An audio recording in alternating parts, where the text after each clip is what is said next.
temple. Your tears rinse my feet. I walk out, I'm able to carry your peace. It reminds me of a song that I heard long ago. Maybe I've always known that you were right there. A simple melody playing over and over in my dreams. But somehow out of reach, eluding me until I release. You come close to me when I release, and I let you take the lead when I release. My heart starts to see when I release. When I release, you said, "Come to my garden, eat from my tree, step in my river, let it take you deep. Your heart is my temple, your tears rinse my feet.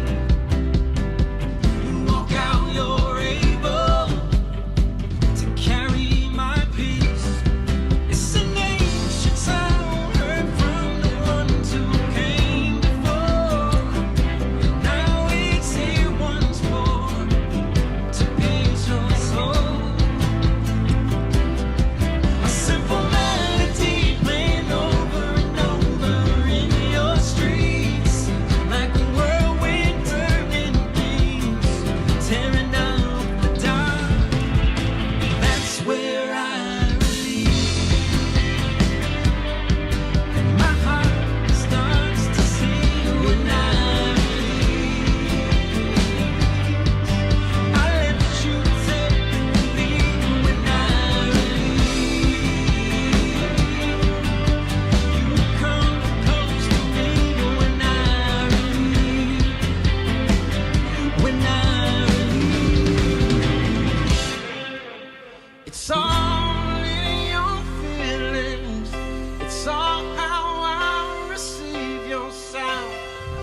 All in your feelings, your emotions, they find me out. It's all in your feelings. It's all how I receive your sound. All in your feelings, your emotions, they find me out.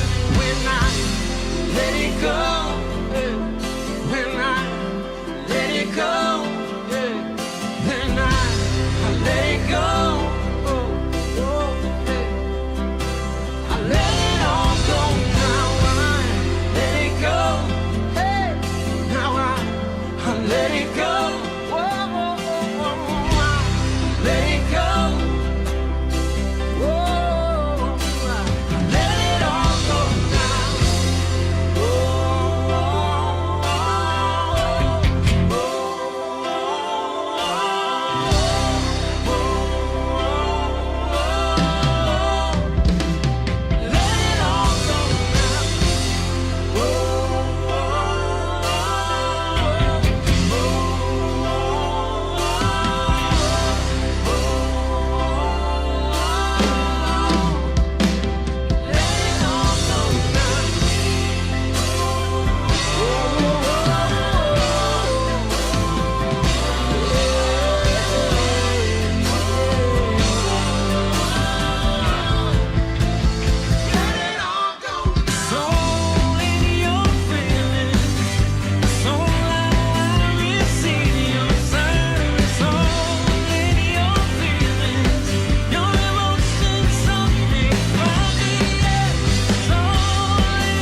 What's up, everybody? We are live, first stream of 2024, and we're happy to be here, man. Matter of fact, let's get a little celebration for the new year going. Boom, little fireworks action. 2024 is here. And old acquaintance we forgot, and never something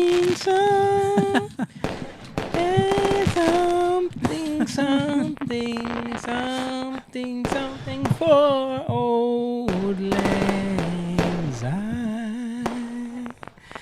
For old lang syne, Okay, my dear. You know the lyrics, bro. No. I can never remember the lyrics to that song. All I know is Old Lang Syne. I don't even know what Old Lang Syne is. Me either. Old lang syne, and everybody just knows that first line. Let old acquaintance be forgot. And then what? Nothing. I don't know. She's I don't got know. nothing over there.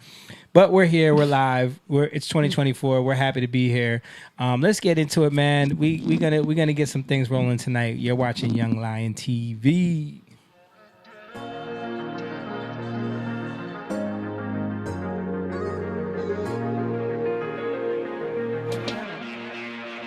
Young lion, everywhere I look, they're dying. Everywhere I look, they're dying. Young lion, everywhere I look, they're dying. Everywhere I look, they're dying. Young lion, won't you get up and start fighting? Everywhere I look, they're hiding. Young lion.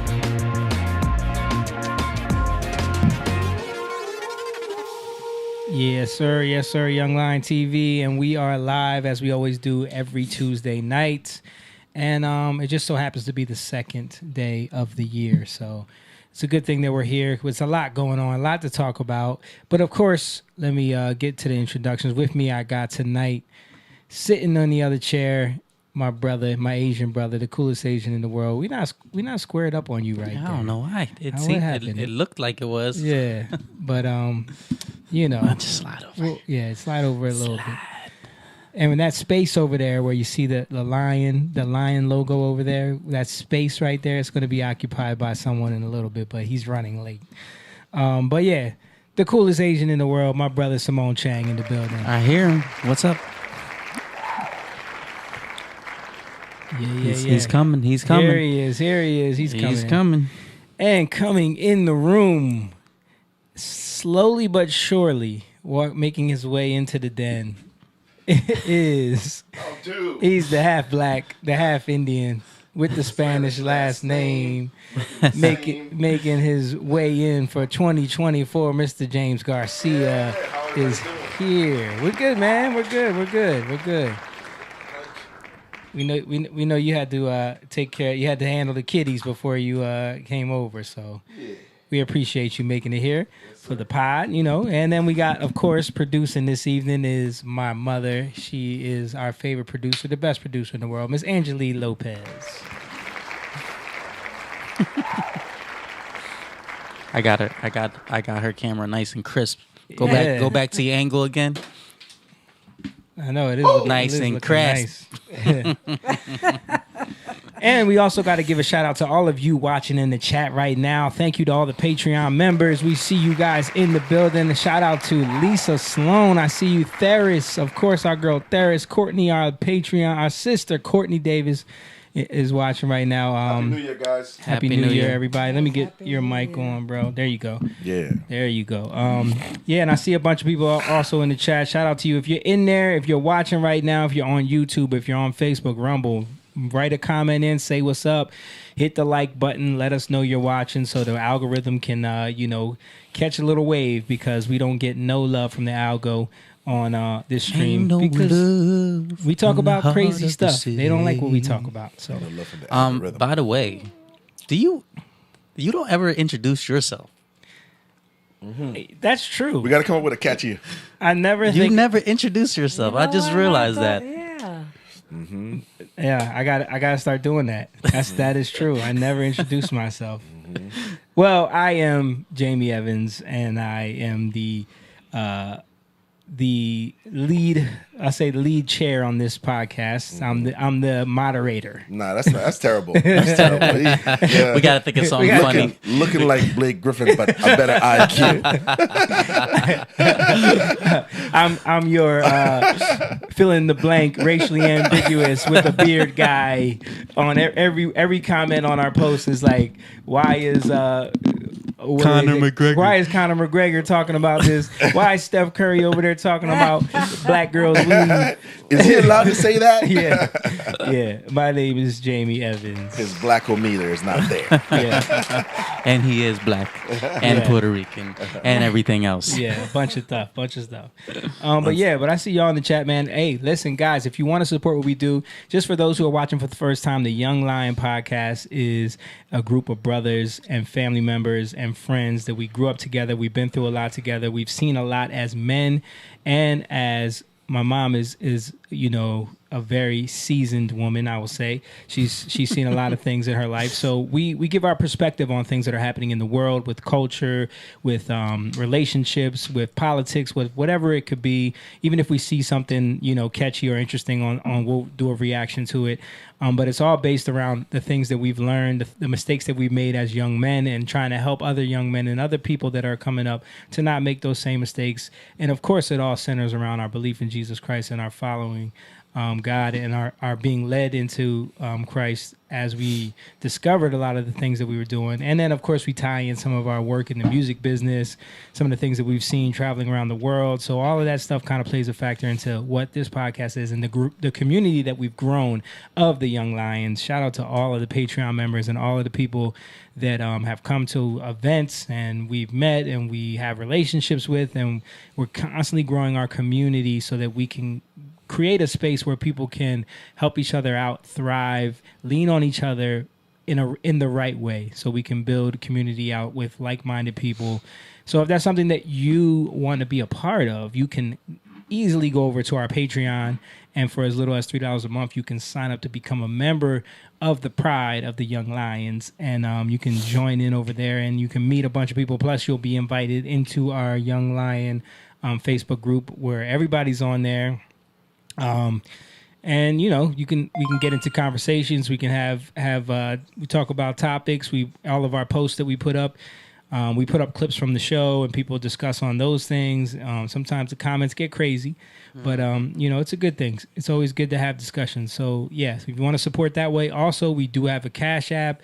The link is in the description, but it's also $YoungLionTV. And we have merch if you want to support that way and just get some merch to show the world, because every time I wear the stuff out, a lot of times people are like, Young Lion, what's that?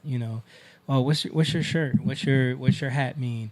And I can tell them about it and show them to the link. And then, we get more people into the Pride. So that's another way to show some love, is to support with the merch.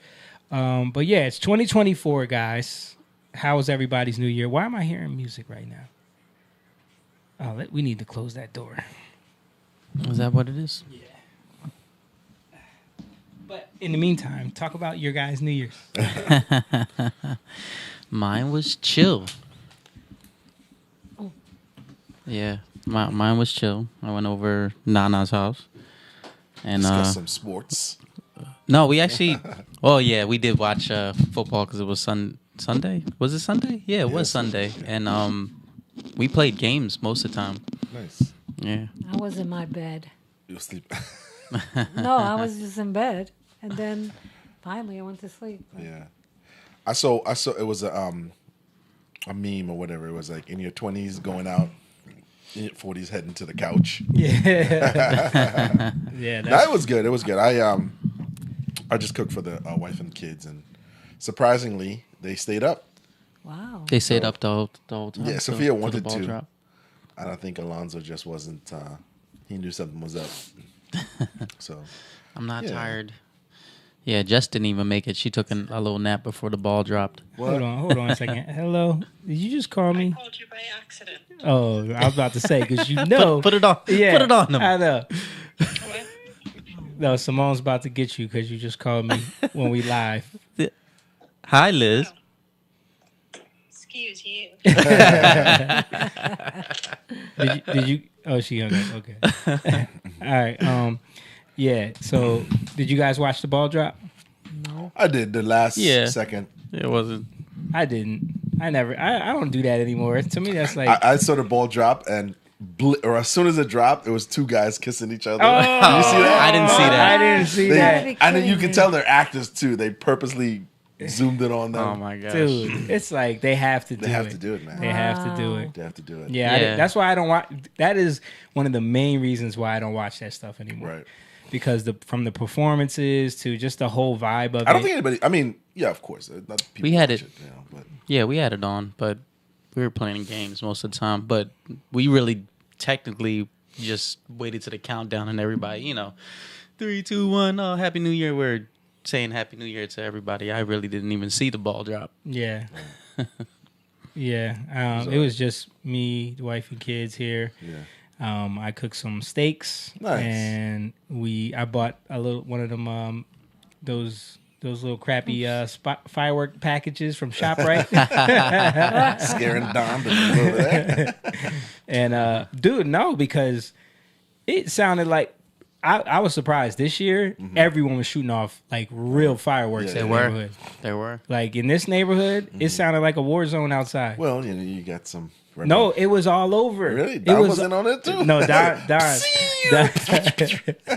Don was probably grumbling over there. Jimmy, you need me over there? But no, all through the neighborhood, you could it was just sounding like a lot of different. Yeah, my neighborhood too. Yeah. But yeah, we just chill at home, man. Say a little prayer, and we were thankful for everything, the good and the bad. Yeah. And ask for continued blessing. Prayed for you guys too, family, prosperity, and health and vision. Thank you, man. Yeah. This year is A lot of craziness happened in 2023. Yes. Yeah. And I think a lot of people always do that. They always go into like the new year, like this year is gonna I be. know, right? But it's like I think it's gonna get crazy this year too, man. This is an Yeah. election year. Mm-hmm. Oh, my You know how things get. Yeah. But we still can intercede, and Oh, absolutely. we do that, and Pray and believe, and, we have to live a certain way. Yeah. And we're all gonna go to someone's wedding. Yeah, looking forward to that. Yeah. I said to him, I haven't been anywhere so long. That would be wonderful for me to go I'm there. looking forward to it. Yeah. Yeah. It's going to be fun. Yeah, it's gonna be fun. Can't wait to celebrate with you guys. Yeah, man. Always a good time when the crew gets together. Yeah. Yeah. It's always nice. Well, the other thing I was going to say about the New Year's thing was, I mean, I never thought this deep into it, but I was watching them interview people, and they're saying they have to get there like 6 in the morning, and they're all wearing adult diapers because you can't leave. You can't leave. You can't leave. Yeah. So I'm looking at all these people, thousands of people, and I'm like, there's no way that I would be that excited to even experience it, to put on an adult diaper and spend Yeah. 24 hours. Because Yeah. if you leave, you're not getting your spot back. Right, Good right. luck even trying to find your way Right. back in there. Is that what they do? Yeah, they have to. Bro, you can't. I always wondered that. I always wonder how those people, how are they No, going to go to the bathroom? no. And all the restaurants and all the places, they close. Mm-hmm. A lot, they don't want them there. There's no porta got- potty. They got to have porta potties. I'm sure they do, but not in that Not vicinity. inside Not by in where the the front. stage is, by No. where the ball is. You ain't getting back there. Nah, bro. You ain't getting back there. Like they had like people explaining how they do it. Some people had like stuff strapped to them so they can go there. Like my That is gosh, insane. What does that need to want to just be a Right. part of Just, something? Right. yeah, Yeah. I just want to be on TV. Yeah. Or it's an experience probably more likely. Yeah, I seen. I've lived here. Go ahead. They did a thing where they were asking people. There's people from all over the world that dream about going to see Yeah. to Times Square and watch the ball drop. But they've seen it. Think about it. It's like, Dick Clark. Like I would say like back in the day, seeing that, like that was tradition because we had we didn't have the internet, we didn't have smartphones, we didn't have anything else to do. So Yeah, that's what you would do. Now it doesn't make sense because you could watch it. You could literally watch on YouTube, the time it hit midnight in Australia and other countries, and you could watch all that and get a better view. Yeah. No. I The told coolest thing I did see was the drones. Like instead of the fireworks, someone The drone show. Oh, I can't yeah, the remember drone what country shows it are- was, but it was a drone show. They did some in the States too. Did it? Okay. Yeah. That was cool. That Yeah. was cool. They coordinated and they showed how it was set up, and all the drones were able to make different shapes. I was like, man, that's real cool. Yeah, the drone shows are cool because it's all through computer. Like they can get set it all up. the drones to make any kind of Way safer. Yeah. And it's maybe a couple of guys. You know, yeah. it was really cool. I was like, oh, that's cool. Yeah, let me see if I can find. I saw Those drones are expensive though. I'm sure, but probably not nowhere near as much as like the insurance for fireworks and the pirate. Man, that's crazy. You know. But Oh, it was here we good. go. Here's one from Dallas.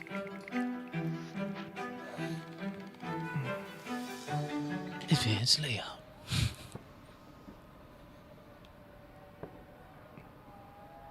Let's get to the middle of it. Yeah, it's cool, man. That's crazy how they can do that. They still Yeah. had the fireworks behind it. Yeah. Like that's all the fireworks you get. Yeah. I mean, but that's amazing though. Like that's technology, right? Yeah. Yeah. Yeah, that's not like 5,000 guys. Yeah, no. All computer generated. Yeah.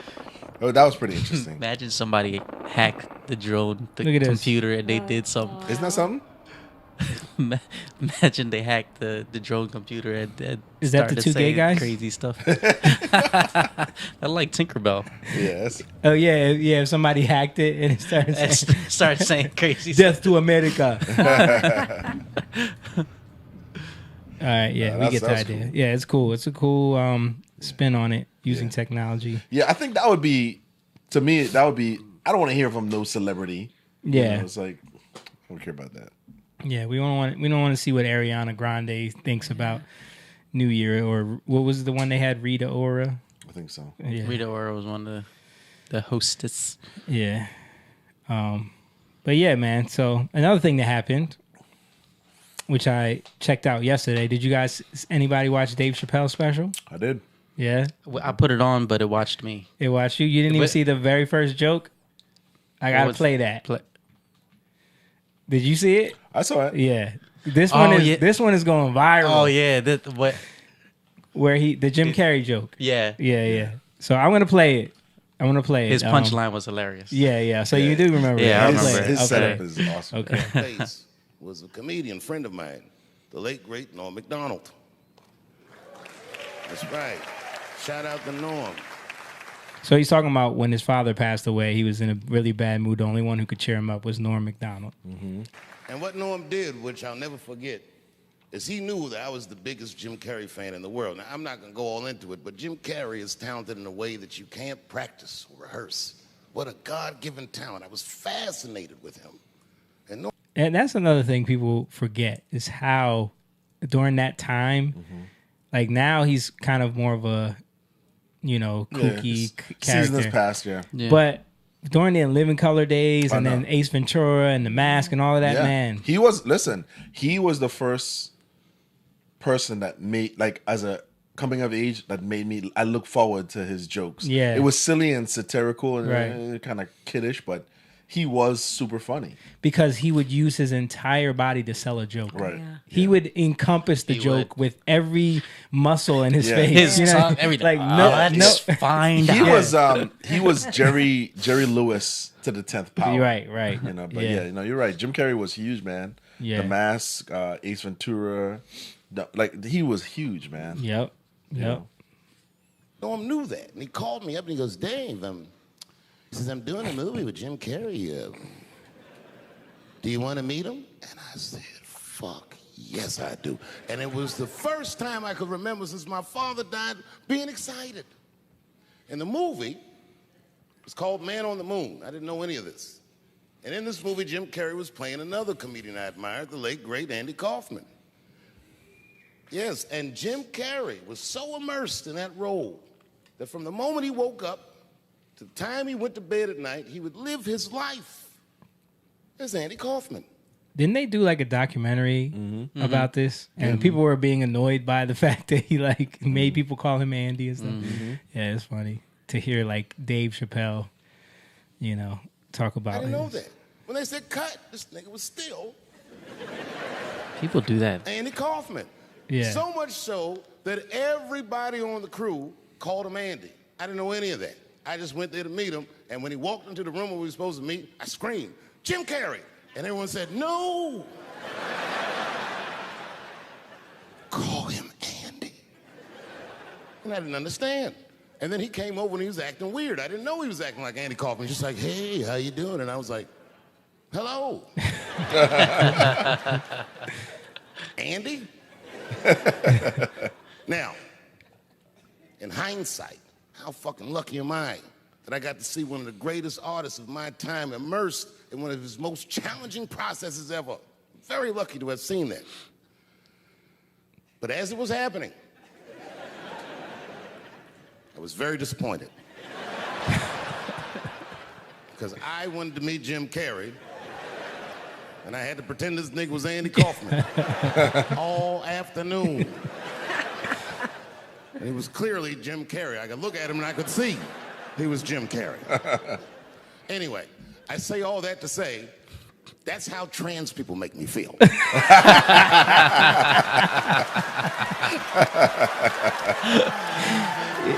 Man, Yo, his such setup. That was a funny, genius yo. setup. His ability from like going back, because I still go watch his old stuff. Yeah.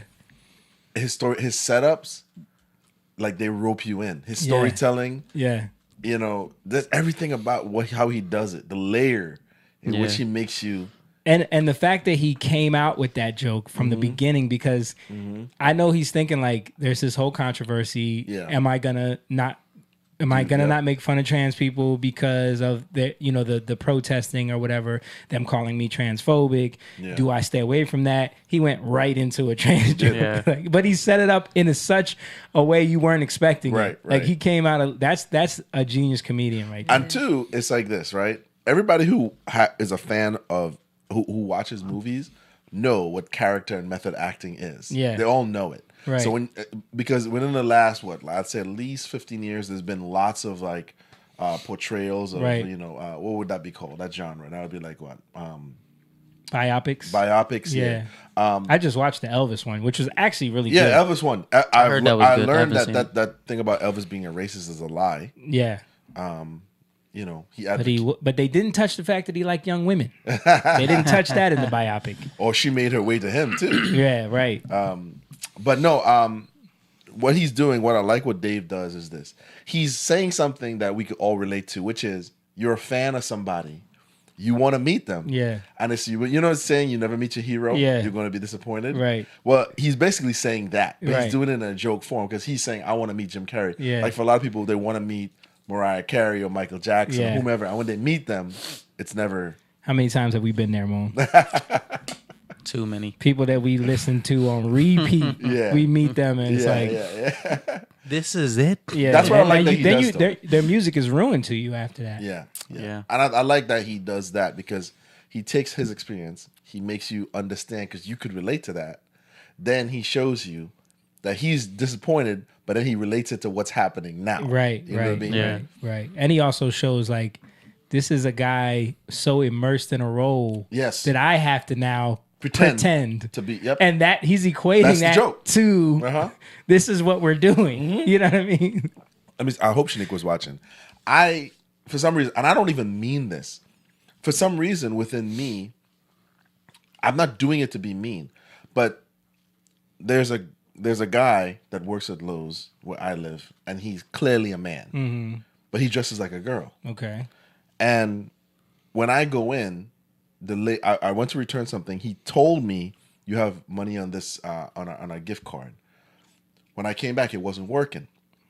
She said, "Who helped you?" And without thinking, I said, "That man over there." And she got so fired up, Who, the employee? the employee, Oh wow. and she was like, "That's a woman. How dare you?" And I'm because in my eyes, I don't see. Hey, you didn't even. I didn't think about it. Right. I'm not doing it because I want. That's like you saying, "Oh, Jim Carrey helped me," and they're like, "That's Andy," Right, because he right. said that in the joke. Yeah, So Shanique was like, "You do that a lot," and I was like, "I do." She's like, "Remember Chick-fil-A? There was another person there that was clearly a girl dressed as a guy, Mm-hmm. and I You misgendered. Yeah, I did. You misgendering But bastard. But I'm not doing it out of. I realize, I'm not doing it because I'm being mean to them, or I'm like anti. I know what I see. Right. I don't. Right. Clearly, you're playing dress up to me. And you're like, your brain doesn't think, oh, I need to actively participate. I in don't. this. Yeah. So I'm like, I did do that. Or I pull up at the gas station. The third one, I was a girl dressed like a dude, but like a little thuggish dude. Yeah. So I said, "Excuse me, man," and it's like they turn around. Yeah. And it's a girl, but I don't know. Right. You know what I mean? Like, so I find myself, but then what do I do? Oh, I'm sorry, you're a lady. You're a beautiful lady. Nice shoulders, good beard. I don't know what to do. Right. Right. Right. Yeah, it's a very confusing time. Yeah. It's just so I think it is strange because we are living in a time where we gotta pretend, Pretend Jim Carrey's Andy Kaufman. Yeah. We gotta all pretend, man. Did you like the special though? I did. I actually did. I thought he did way better on this one. Yeah. He's had some good jokes. I mean, it was funny to me how like right after this he went into making fun of handicapped people so that he couldn't that they couldn't like he said I like to punch down. He started going in on handicapped. And he makes fun of himself too. He does. He makes fun of himself and he talks about his, the one joke about him being paranoid about his wife cheating. Yeah, that was a good one. And he's like, I'm paranoid because of all the cheating I I'm do. doing. Yeah. So it is funny. Yeah. Even his joke about the Will and Chris Rock. Will thing. Chris Rock thing. Yeah, he does a great job. He with makes that. fun of him and then he happened to Yeah, him. that whole story Yeah. was funny. Yeah. About how Jamie Foxx must have known that was about to happen because he had a never, cowboy. never wears a cowboy hat. Yeah. That was funny. Yeah. I love what the funniest thing to me is like you know the punchline is coming and people you even hear it in the audience, they laugh before the 'Cause punchline. they know it's They know coming. it's coming. Yeah. They can feel his cadence. Yeah. Yeah. He ropes them in, man. His ability now is, and kudos to Netflix, man. Yeah. They're not scared to Right. put him keep putting them on there no matter how many people protest, quit, threaten to cancel subscriptions. Yeah. Like they're not backing down on And that. they're realizing, I think, part of it now, especially for the last 4 or 5 years or so, they're realizing that, listen, if we continue this cancel culture just based off of verbiage, where are we going to end up? Yeah. Yeah. You know what I mean? And nothing happened. How many people boycotted Netflix after? Come on, man. More people boycotted after Sweetie or Cuties. Yeah, cuties. Cuties, yeah. Yeah. The other young comedian got canceled too. Matt Riff. Yeah. He not really. I mean, he did. Well, I like, but they came at him. But I like what he did. Though. Yeah, he didn't. Yeah. He didn't. He And didn't back they're down. setting a precedent now where I like that the comedians are, pushing back. Yeah. Yeah. If only the church would do this. Stand up for themselves. Yeah, no, we got TD Jake scandal going on right Right. now, so the church is kind of up in the air right now. What's the latest on that? Anything?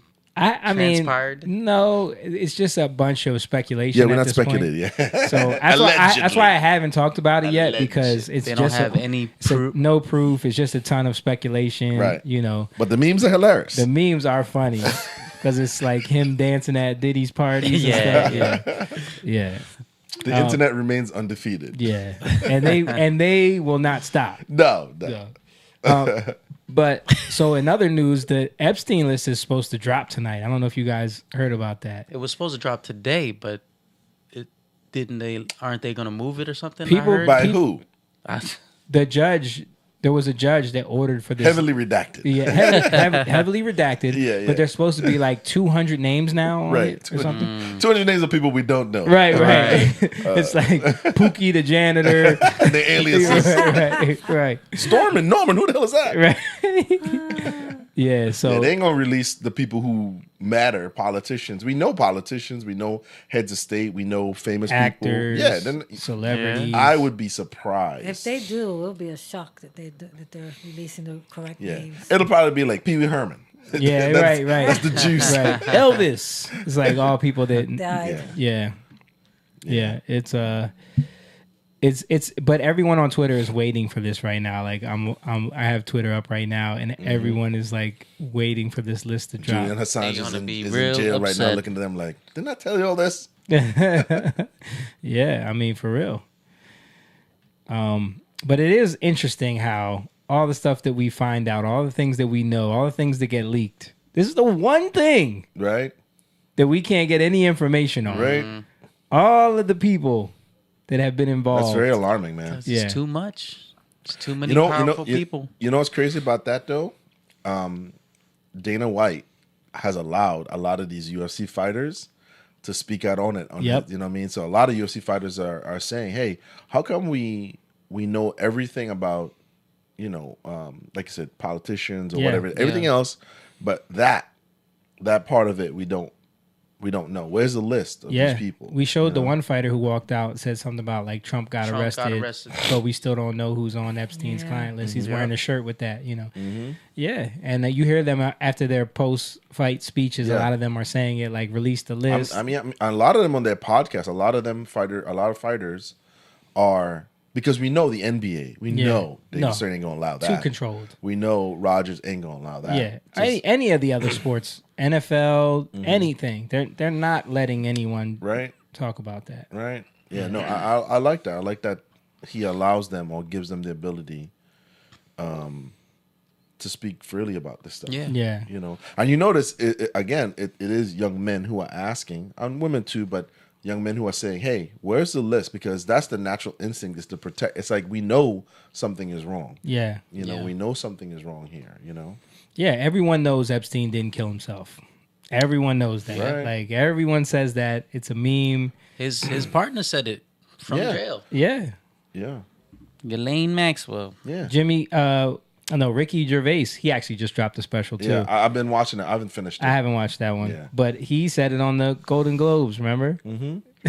Remember that Yeah. whole, and then he told them he's your friend. Yeah, yeah. Yeah, yeah. They know. He's I like, know "Why you he's- get- I know he's your friend. Yeah. Yo, that was funny. Yeah. But yeah, it's a meme now. Like everyone knows that this dude, that there's something going on here. They know Hillary Clinton and Bill Clinton are involved. They know that he has this island where there's underage girls, where all All these the parties. celebrities- Yeah. He hosted a lot of fashion shows. There's a lot of famous people in those shows. I think that's the one benefit of, well, not the one, but among other things, but that the time we live in with social media not being restricted yet. Yeah. Access to certain things, because that's coming next. Well, shout out to Elon, because he did definitely save Twitter. Yeah. He is. He definitely did. But still, I'm seeing, a lot of these quote unquote woke ideology that came out a few years ago, the pictures of people who are speaking this and very much like, we need to change society. And when these pictures pop up with them, Harvey Weinstein, Epstein, certain things, you start to, I think it's at least showing people who might be struggling with the idea that the people they've trusted for so long, that facade has at least been shattered. Whether or not they want to admit that there's something going on, at least they can see, they can see for themselves. Yeah. You know what I mean? Definitely. Speaking of like the woke agenda that came up years ago, I don't know if you guys know who Dave Smith is. No. He's a libertarian guy. He's always on. He's on been on Joe Rogan a bunch of times. He's been on Tim If I Pool saw a his bunch of face, I times. probably know. So he did this rant on PBD's podcast about how we got stuck in this identity politic woke agenda, and it actually makes a lot of sense. I'm gonna play it real quick, but first let me shout out Emma, who joined in. Shout out to Emma. I saw him on there, and we Emma. got some other people watching. Manuel, Rosie, Dawn. I saw some other people on there, but man, drop a comment, hit that like button, and share the video, please. Help us out. But here's Dave Smith on PBD's podcast. Go ahead, Mom. Go track how many times the word I know this racism guy. Oh, yeah, I know this was guy. mentioned. And Yeah. around 2012, me it start shoots over. up. Yeah. Go track how many times the word racism was mentioned. And around 2012, it shoots up. Yep. Social justice shoots up. Transgenderism shoots up. White privilege shoots up. This was forced on the American people. Why are we having these conversations now? No, the people did not wake up one day and decide we want to have a national conversation about chicks with dicks. That didn't happen. This wasn't an organic movement. It was all of the most powerful people decided this is what we're going to talk about. And why was that? Look, when you're failing on policy, you pivot to a culture war. Yep. You pit people against each other, so they're fighting each other. Yep. We had in this country, we had an Occupy Wall Street movement where leftists were standing outside of big banks screaming, we are the 99%. Right-wingers had a populist movement called the Tea Party, where they were outraged about the bailouts of big banks, unsustainable debt, government spending. They don't like that. That's not what the powers that be like. Look, they like you fighting about issues like abortion. Now, I'm not saying abortion isn't a very important issue. It's a very important issue. But us fighting about that issue doesn't scare anyone at the Federal Reserve. It doesn't scare anyone in the CIA. They don't care if you fight about that issue. They love you fighting over transgender bathrooms. Yep. It's very true. Yeah, I thought that was very, very true because I didn't even put that together. That you had the Tea Party movement, which was actually first, but they were all just labeled racist. They all hated Obama, but no, they were actually protesting the bailouts of these banks that happened under Obama. Yep. And then you have the Occupy Wall Street movement. So you have a whole right faction protesting and the leftist faction protesting. And there was actually the Occupy Wall Street movement was people on all sides were there. And it was one of the hugest conglomeration of people. People were camped Tim out Pool there. was there. Yeah, that's where he got started, actually. Yeah. And there's another element, too, that people don't consider. I mean, even for me, and I'm sure for you guys, too, lately I've been considering this more. It's not just the waywardness of a protest. It is the coercion and the infiltration of governmental bodies and agents that are put in. Yeah, absolutely. These are federal agents that are put in to be agents of chaos. Yeah. You know, so I think there's something people don't consider because when we're so in tune to the idea of race, the transgender thing, the matters of life that triggers us. And like you said, like as he's saying, they drop these words that all of a sudden people start using. We never heard that before. Yeah. It's just being repetitive, and it's in a news cycle. That's why I always say on this podcast, be aware of new language. New words that they drop on you. When they started saying social distancing, I said, be careful, y'all. This is a word, you know, and we saw where that went. But yeah. So the element of an agency being able to co-opt a movement. Yeah. How could that be done? Well, what they do is when they see a grassroots movement taking root, how would they infiltrate? Well, now you pretty much dress like those people and you go out and you cause chaos in the name of that and group. you divide them amongst each other. You divide them amongst each other. That has happened with the Black Power movement because the Black Power movement wasn't about that. How did that happen? In fact, there's been many videos of black FBI agents, black CIA agents saying, hey, we did this. Yeah. You know, the Black Panthers. The Black Panthers, we did this because what were they doing? They were deciding to restructure society after Lyndon B. Johnson, the Great Society. They were deciding, no, we could feed ourselves. When you really start looking into it and seeing what they were doing, they were trying to change their communities. But they were exercising their Second Amendment right. They were. Which was one of the things that really changed the gun laws in this country. Right. Because they were protesting outside of Capitol buildings, outside of Congress buildings. And the crime rate did go down. And the crime rate did go down because they were able to talk, the men were able to talk to the younger brothers and be and say to them, hey, what you're doing, you should come do this. Now, how do they do that? Well, they got to seize a discord amongst the group. And they can easily do that now. So I remember years ago when the after the George Floyd thing happened. Yeah. You shared a clip, and it was a clip of a guy with an umbrella, tall white guy. You know, not that it's important, but just for the rest of the story. If anybody wants to look it up, the umbrella man that just walks around. Now, before comes out that, of the shadows. He's not in the protest. He's not in the protest. So if you go and you look at and now the good thing about today is this: there's multiple shots. Yeah. Where people were there. Now a crowd was gathered. They're teeter-tottering off of shouting but nothing has happened. But he was the person that broke the glass. And not just figuratively, but literally, he broke the glass with like a baton that he had. He went around and he didn't take anything. He just broke the glass and dipped. That's what I'm referring to when I say agents of chaos. Yeah. These people are, to me, a lot of what we see, these little gaslighting, are agents that are dropped in. They're agents of chaos. Yeah. Literally and figuratively. That's what they're doing. That's You what know they I mean? did in January 6th. Absolutely. Yeah. And even go back to Occupy Wall Street, because Tim talks about this all the time. Tim Pool, for those who don't know, he has a podcast. It's very popular. But he talks about, he was on the ground through that whole thing, documenting it, getting footage. Yeah. And he talks about how in the beginning, it was very organized. They had a purpose. They had a structure to it. But then it later on, all of these new people started coming in and taking over control of the movement. And their ideas were always to, well, we got to separate. The black people got to go over here. They need to be able to have a space to speak for themselves. And they started like separating everyone by identities. And then they started like pinning them against each other. Who's going to get resources? Well, these people need to get more resources. And it's just, and he was like, and he was watching it as an outsider, as a journalist. He wasn't involved in it. So he's like, what is happening? Where are these people coming from? But when you have voices that speak as though they're leaders and they speak the loudest, people end up listening And to it's them. easy for them because they have studied extensively Yeah. on how to do this. Yeah. They know how to infiltrate. So think about it.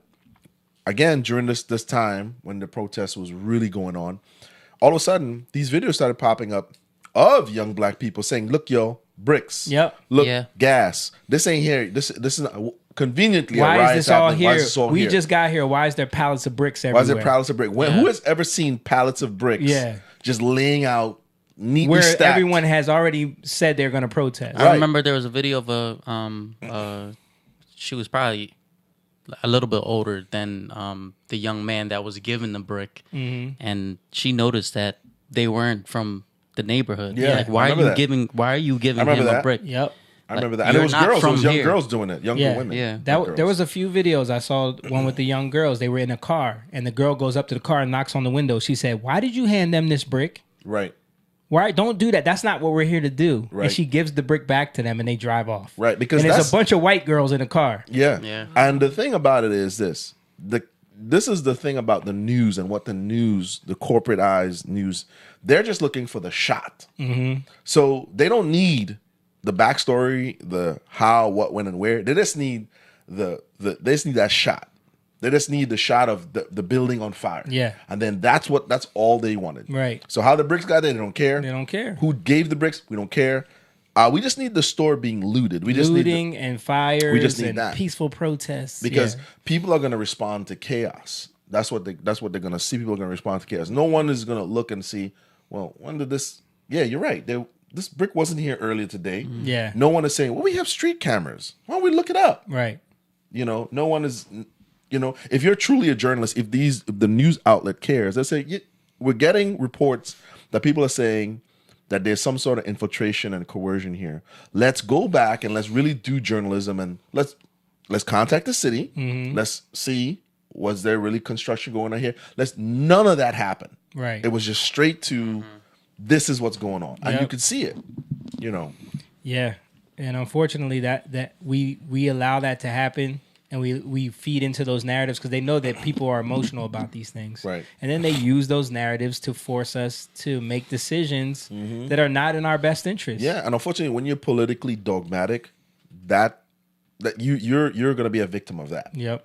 You're going to be a victim because you have already immersed yourself in this idea of like, I'm right and I want to see the other side burn. Yeah. Yeah. They need to suffer Yep. because they're evil. Yeah, but that's another trick that they use too.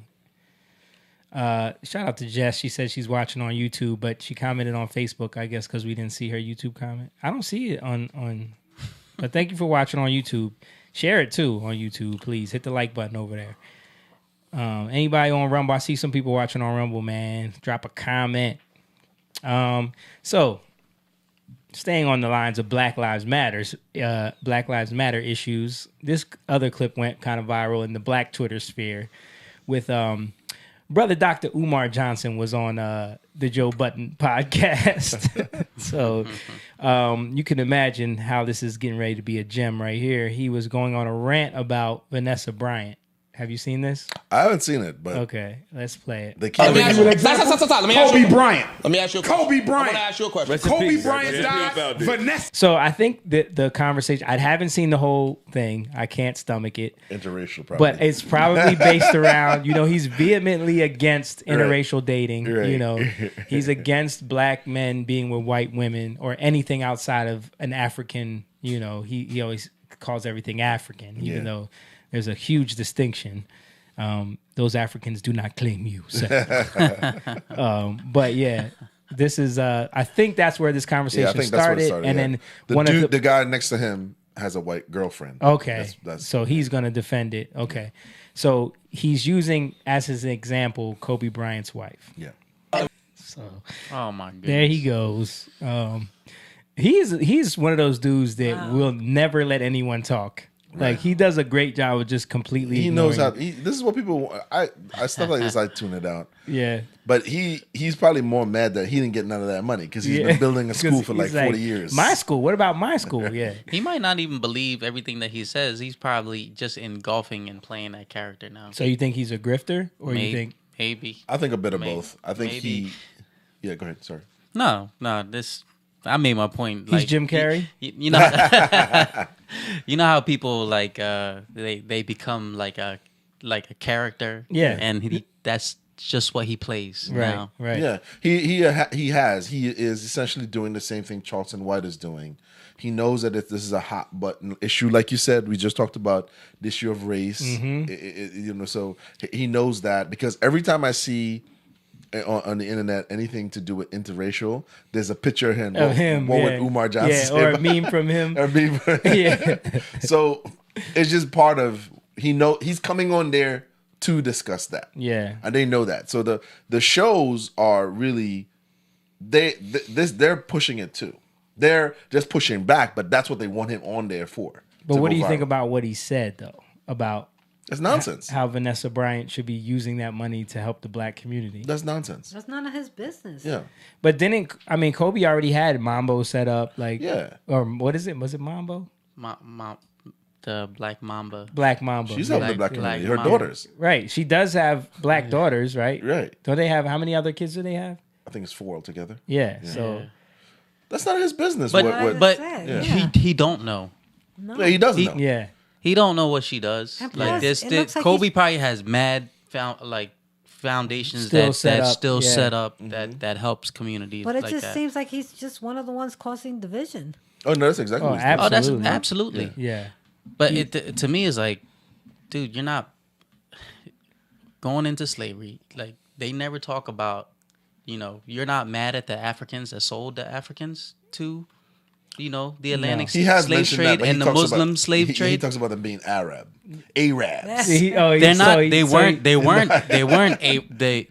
That's how he the sidesteps it. Africans on the land that Right. captured the other Africans sold them Right. to the Arabs and the Atlantic slave trade. I mean, let's talk about how there's still slavery in Africa to this day. yeah. There's hundreds of thousands of slaves in Africa right now. Yeah, you're engulfing and you're claiming Africa. Yeah. You're claiming Africa, but you're not mad at them. But that's You know, what I'm for saying. some of the Africa stuff. don't claim him though.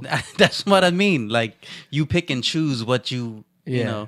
There's and then you can argue also in order for slavery to be emancipated, Yeah. it took white people to do it too. Yeah. So you're just completely mad at white people for everything, even though they helped you. I think his whole thing is just his whole mentality is the mentality of like, we were wronged, so I'm never gonna let that go, and black people need to separate ourselves. And because I think another clip from this that I saw was they were talking about top 5 rappers. Maybe it wasn't this one, maybe it was something else, and they included Eminem. And he was saying how you can't include Eminem because he's not African. Nothing that Africans do can be. You can't include anyone that's non-African and stuff that Africans do. Which is just nonsensical because a lot of the stuff that black people claim that they created come from other cultures or come from a lot of it comes from white culture. Yeah. that they just refurbished and turned into something else. You know, like Yeah. so that like braids. I've heard that before. Like people getting mad at white people for getting braids, but you know the Nordic people wore braids too. Yeah. Yeah, It and that's wasn't- hard to pinpoint because you can't. Yeah. Who's Yeah. going to be able to verify that? Right. But just Right. speaking We about, found the last braided man. Yeah. but just hearing him speak, it sounds ignorant. Yeah. Yeah. He's playing. He's mostly doing a caricature. That's yeah. I think that's what it is. He's there. He's like Jamie said. He's really a grifter. He's just one of those people who has come along, and he's just it's seeds of discord. You know what I mean? Yeah. It probably made him mad money. Yep. So, along those lines, keeping it black real quick. This clip from 1954. Now we've watched this before, but I wanted I to know watch exactly it. where you're going You to. know where I'm going. I wanted to watch this on the podcast because we've never talked about it on here. So I just want to play this, and we'll react to it, and then see if you think what would his opinion of this clip be in reference to how black culture acts to this day. Okay. The secret of selling to the Negro is expressed in one word. That word is recognition. But perhaps because he's had so little of it, the Negro needs even more. This need is a very real and important one. It shows up even in many of the Negro's shopping habits. Anyone who sells or wants to sell to the Negro customer should know about some of these habits. To begin with, most Negroes buy by brand. They ask for products by name. They're quick. I hear nothing different about today. Yeah. Like this is 1954. Yep. to turn down off-brands. Now for the second. The Negro buys good quality merchandise. Symbols of quality and prestige are very important to the Negro customer. This woman, for example, is buying fine crystalware. But she is also buying the admiration and approval of her friends and relatives. It's a well-known fact that many Negro customers are influenced by the opinions of others. And here's the third thing to remember when selling to a Negro customer. When he specifically asks for one thing, don't try to sell him something else. If you do, he'll probably react something like this. Doesn't he think I've got the money to pay for it? He wants to be sold on quality, not price.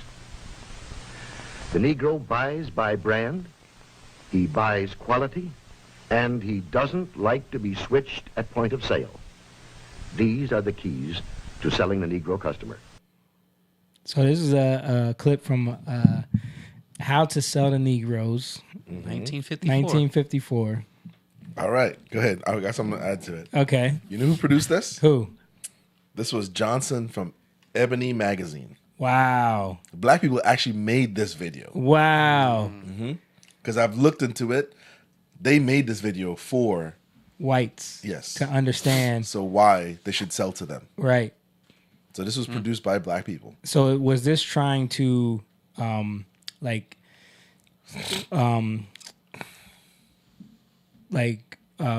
advocate for integration? Yes. But because a lot of stores wouldn't allow black people to come in.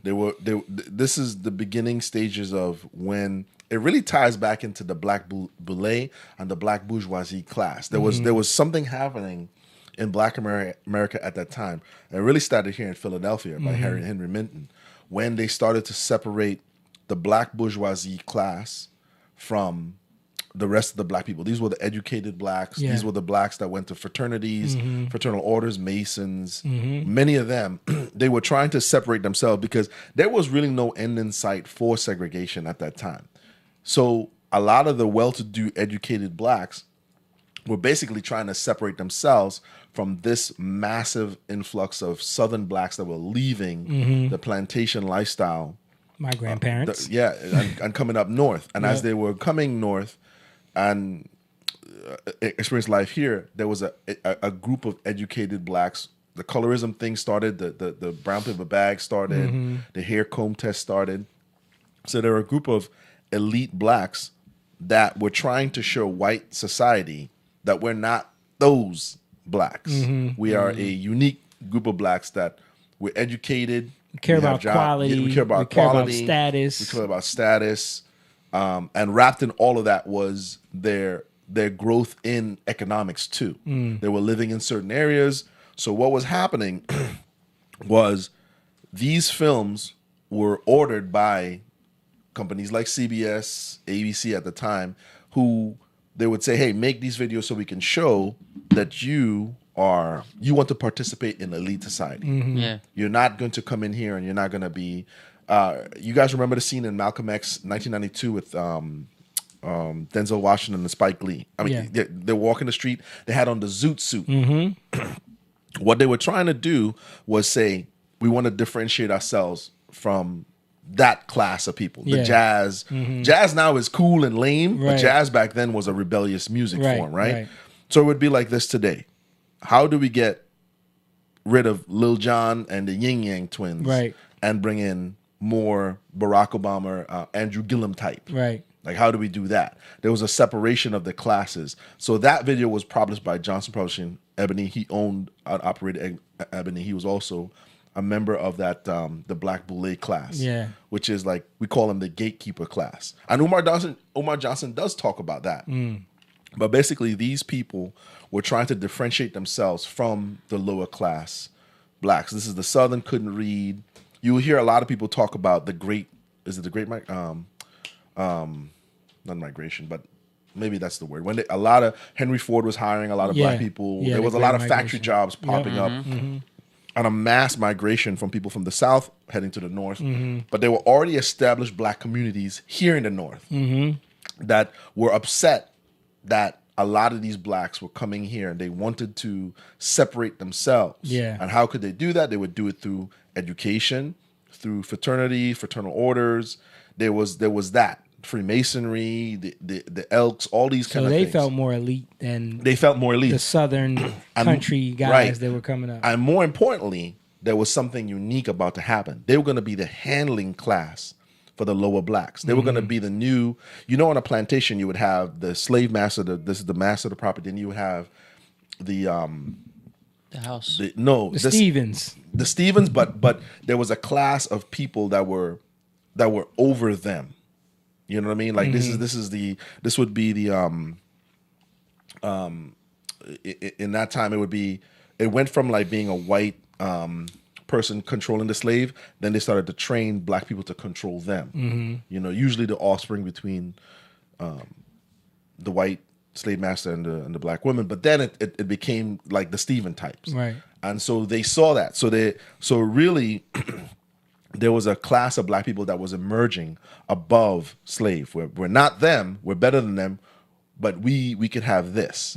So they were trying to make these videos to show that we're going to be in essentially part of polite society. Right. We're not going to disrupt anything. We're not going to involve in petty crime. We're not wearing those zoot suits. We're not conking our hairs. We're not doing that. Boy, if they could see how that turned out.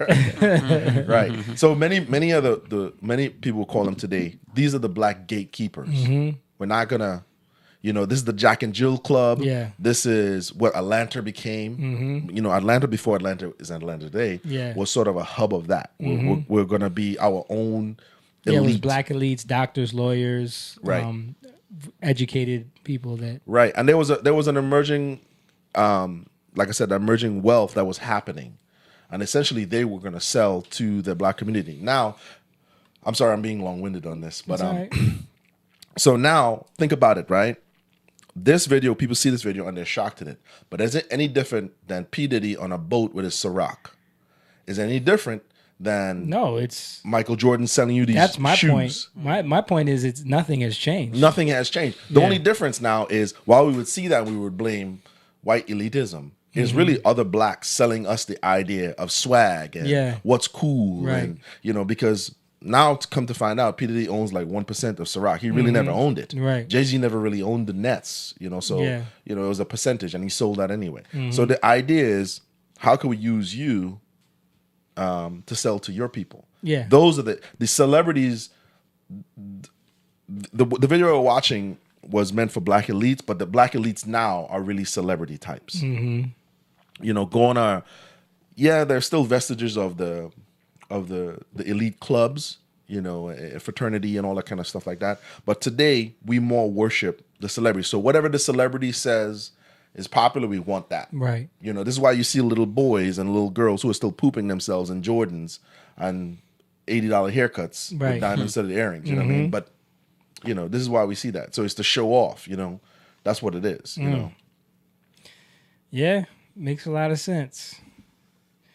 Thank you for that, man. That breakdown was nice. So, another thing I wanted to show y'all.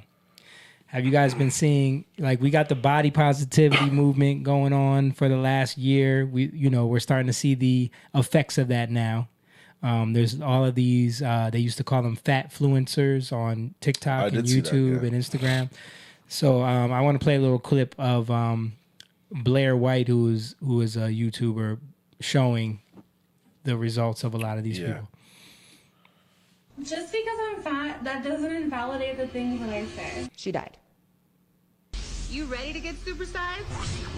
She died too. Today I got the big Fruit Loop. He's dead. Join me on my Fat Positive radio show. Which didn't last long because she died. Just because I'm fat. Yeah, and there's a lot of these influencers that are coming out now and saying that their health is deteriorating. You know, people are scared for them. Like, it's all backfiring. Of course. Yeah. So, but how long have we been hearing, you know, healthy at any size on the cover of health magazines, you know, body positivity, you know, it's fat phobia if you talk about it, you know. I think it's mostly geared towards women, though. Of course it is. You know, it's like, it is. There's never a body positive male model. Never. When have you ever heard of that? When does GQ put a over plus size guy on the cover of their magazine? When does will you see Men's Fitness? You know, men, or what's the other one? Muscle. Even the fat women don't like them. right. Lizzo wants Chris Evans. You know what I mean? No, I mean, I did see it, and I saw that. Of course, people were saying that how she did it was insensitive or whatever it is. And I think what she's trying to say is this: that if you're struggling with this, and it's an addiction, right? Yeah. But if you're struggling with this and you listen to these people, you have to understand what's the end result of that. Right, because they're not selling it as an addiction. They're selling it as something to praise, to glorify, to say that this is an acceptable lifestyle. Just do you. Right. Be happy no matter what. Don't let anybody tell you. That's the problem. Yeah, and that's the problem. And there's even some doctors grifting, making money, saying like, you know, there's no link between weight size and health issues. Right. How? I don't because, know. dude, like, all right, let's just you know, let's just talk just normal, right? If I'm probably about 170. If I walk around with 25 pounds on each side, all day, I'd be tired as heck. Just going up the steps with them, be tired. Yeah. You're tired as heck. It's bad on your joints. Your joints, everything. Your heart. Yeah, everything suffers. It's the internal. Yeah, you just getting up and just walking. It makes your heart rate, you know, faster. Yeah, and you can't move. So how is that? People suffer from sleep apnea because they literally stop breathing in their sleep. You know, and it's dangerous. Yeah, it's crazy to me that these professional, you know, health people can just like justify it's okay just, you know, for money. Or like I remember reading something the other day. It was an article about a trans woman, right? Am I saying that right? A trans biological man who didn't transition yet but identifies as a woman, was mad at a gynecologist for not treating, but then went to another one and that person got treated. For what? Treated for what? Like pregnancy? No, like going for a checkup. Like a pap smear? Like a checkup where a woman goes, like, what do you do? The way Jamie said that. How did you say it? A pap smear. Pap smear. That's what is that what it's called? It's a pap smear. Pap smear. It's not schmear? No. So I don't know. So I've never had one. That's why I was laughing. No.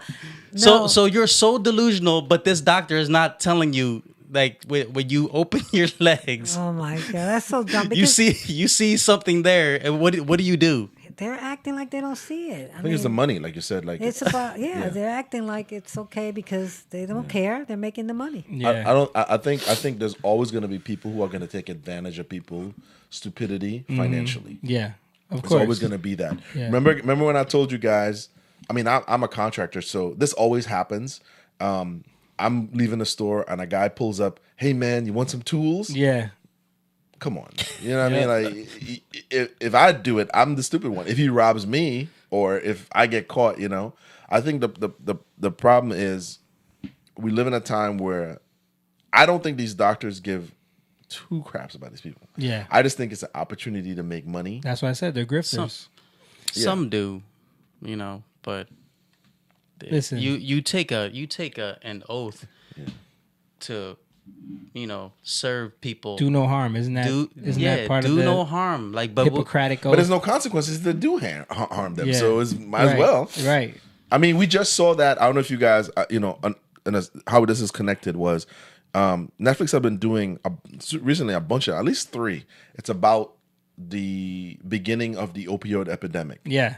Right? Yes. And you could clearly see that what was being approved had zero research. Yeah. Doctors were just Well, they were just making up research. Yep. They were just lying. Yeah. Straight up lying. And So there's no way they falsifying didn't know this. Studies. Yeah, they knew. There's no way they didn't know this. A lot of people got wealthy. So now the opportunity, like I said, like the fat thing and the trans thing is going to be a multi-million dollar, $billion industry. These for them. people are going to need healthcare for the rest of their lives. rest of your life. Yeah. When you talk about, like, because there has been a bunch of, like, there was the video about the movie about the Sackler family, the series about with Chris Evans, that was Pain Hustlers. Pain Hustlers, yeah. So the one with Sackler family was Pain Killers. Then you had Pain Hustlers. Then there was another one. Even the haunted one was about the Sackler family, kind of. What do you think they did to piss somebody off that they're not protected right now? Like anything else, man. Somebody didn't get that cut because they're in that club where it's like, they were untouchable for the longest time. Somebody didn't get that.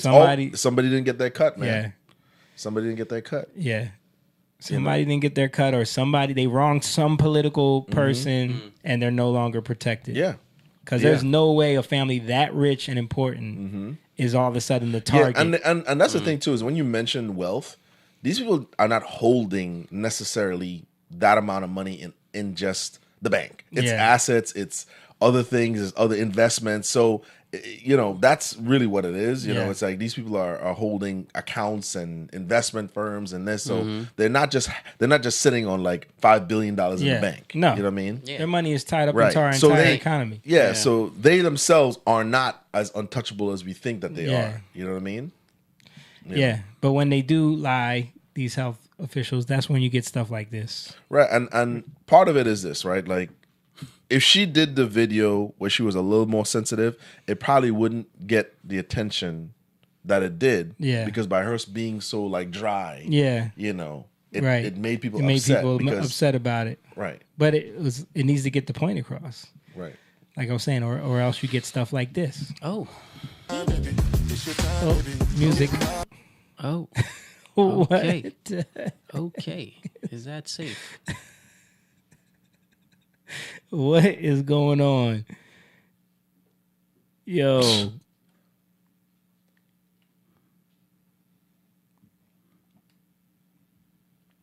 And then the girl with way too much lashes behind her is trying to help her. Like, oh, let me hold you.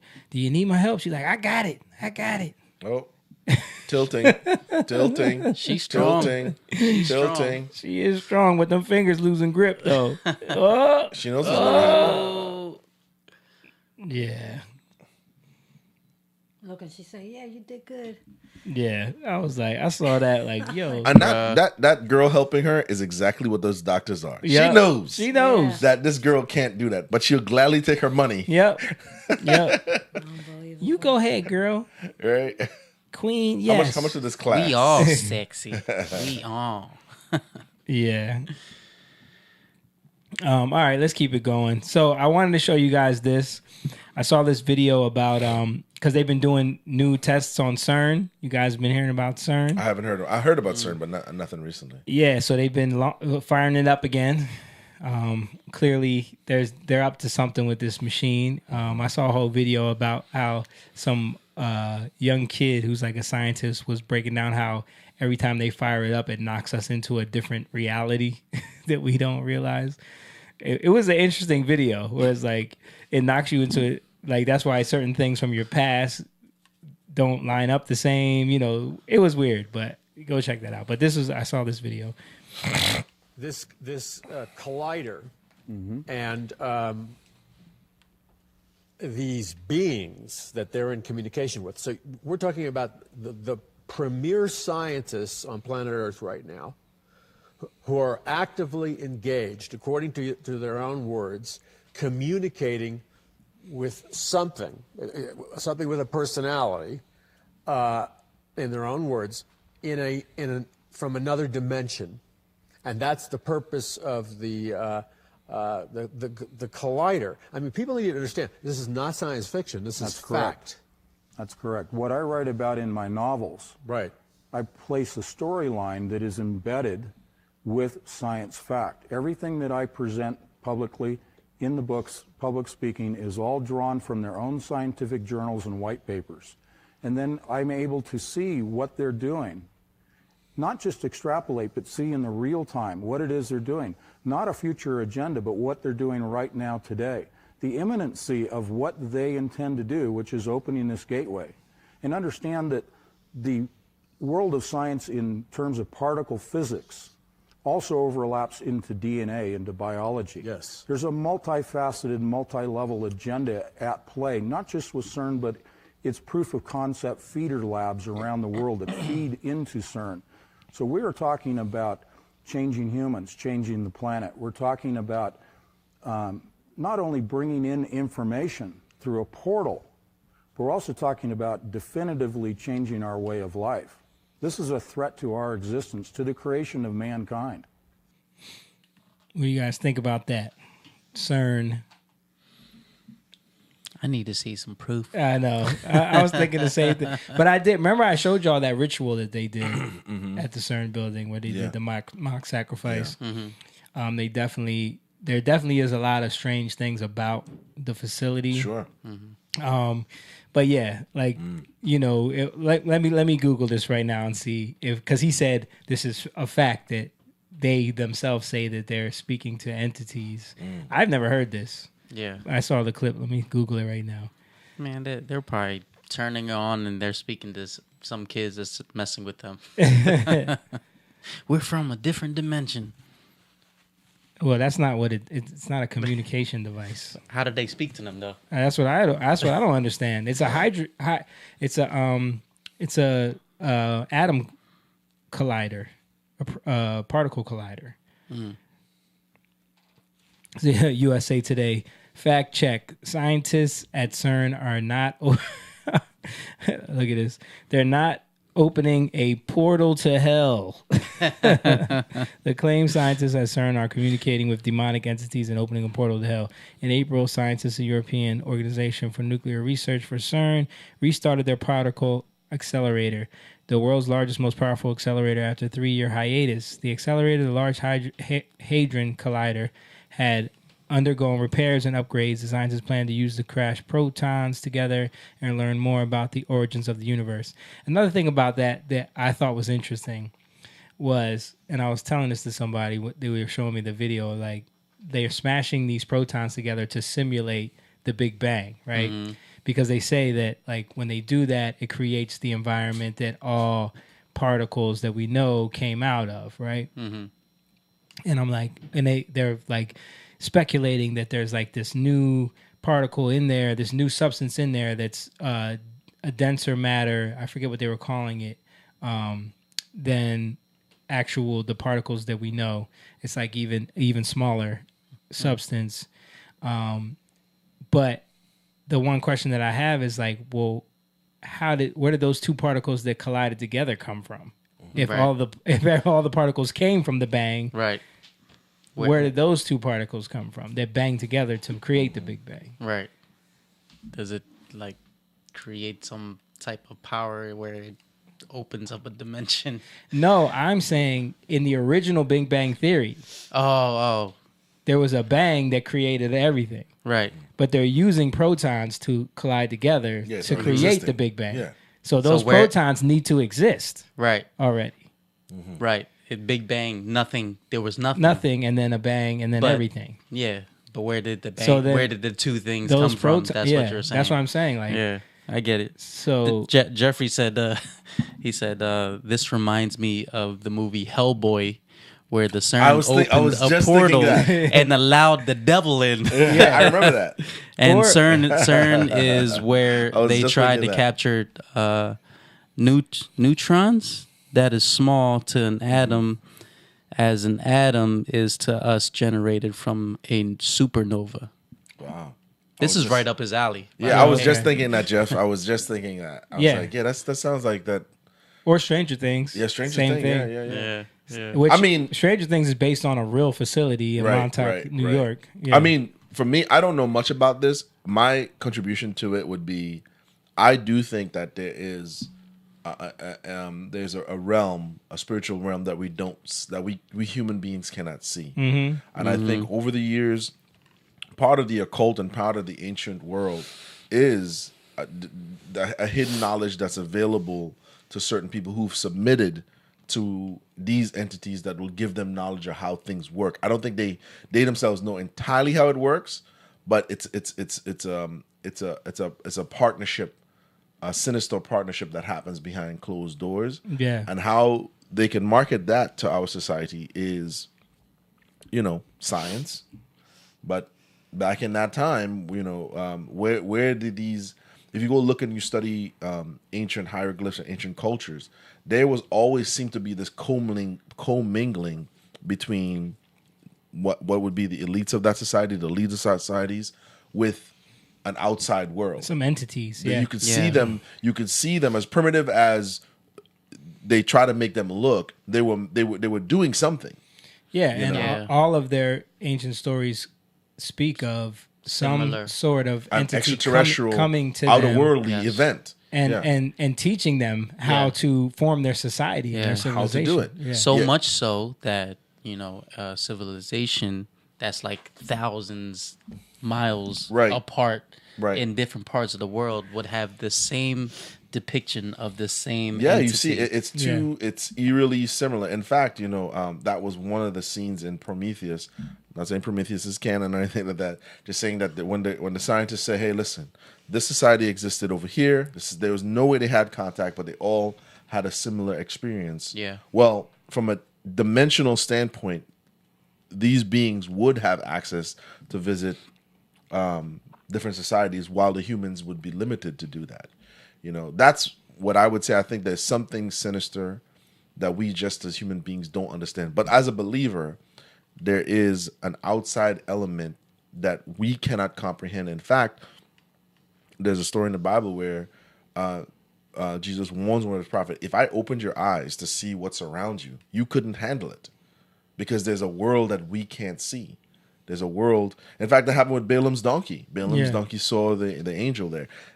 It's just been cartoon, and it's been depicted in such a way that it looks very fairy tale-ish. Yeah.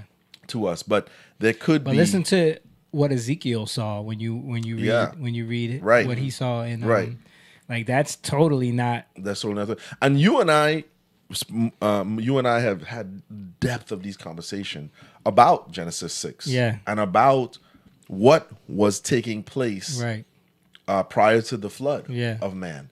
There was an invasion. Mm-hmm. There was an invasion, and for the secular world, they would call it an alien invasion. Yeah. But for us as believers, it was a supernatural invasion by beings that were put in place according to God's order. Right.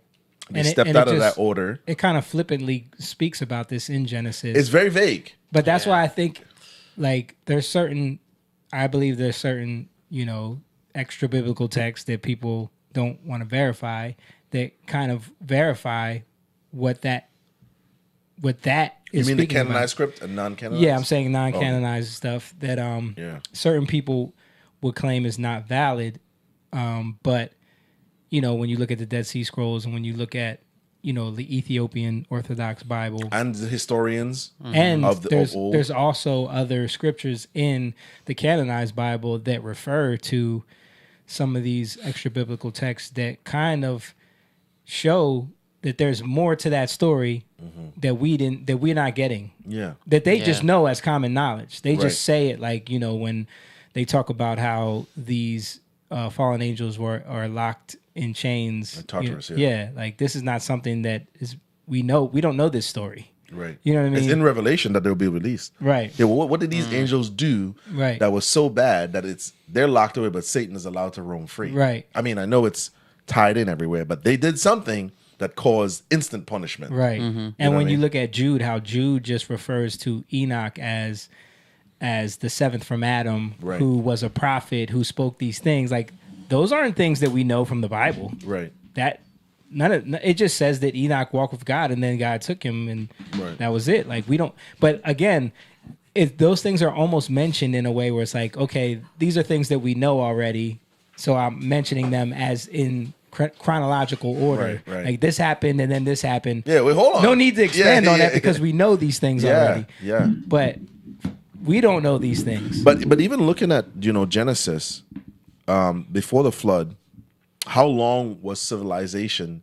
Because it just sounds like they were probably living to like 90 years. It went to hell that quick. It was thousands of years had passed. Yeah. You know what I'm saying? Tens of thousands. Right. Had passed, and these beings that were essentially meant to guide humanity, not interfere, but that's what they were called, the Watchers. Mm-hmm. Because the word Nephilim just means fallen one. Mm-hmm. The Nephilim aren't the beings. Right. They're the children of the beings. Right. They're Nephilim just means fallen one. These beings, the Watchers, were the ones that are locked away for what they've done. Right. The Nephilim is the result of what they did with human women. They're the demigods. They're the demigods. This is what we Greek get. demigods. Yeah. Because like you just said earlier, you look around at society, all throughout the world, these societies have very similar stories that point to a cataclysmic event, but also talks about this intervention with either gods or beings. Right. Yeah. That taught them.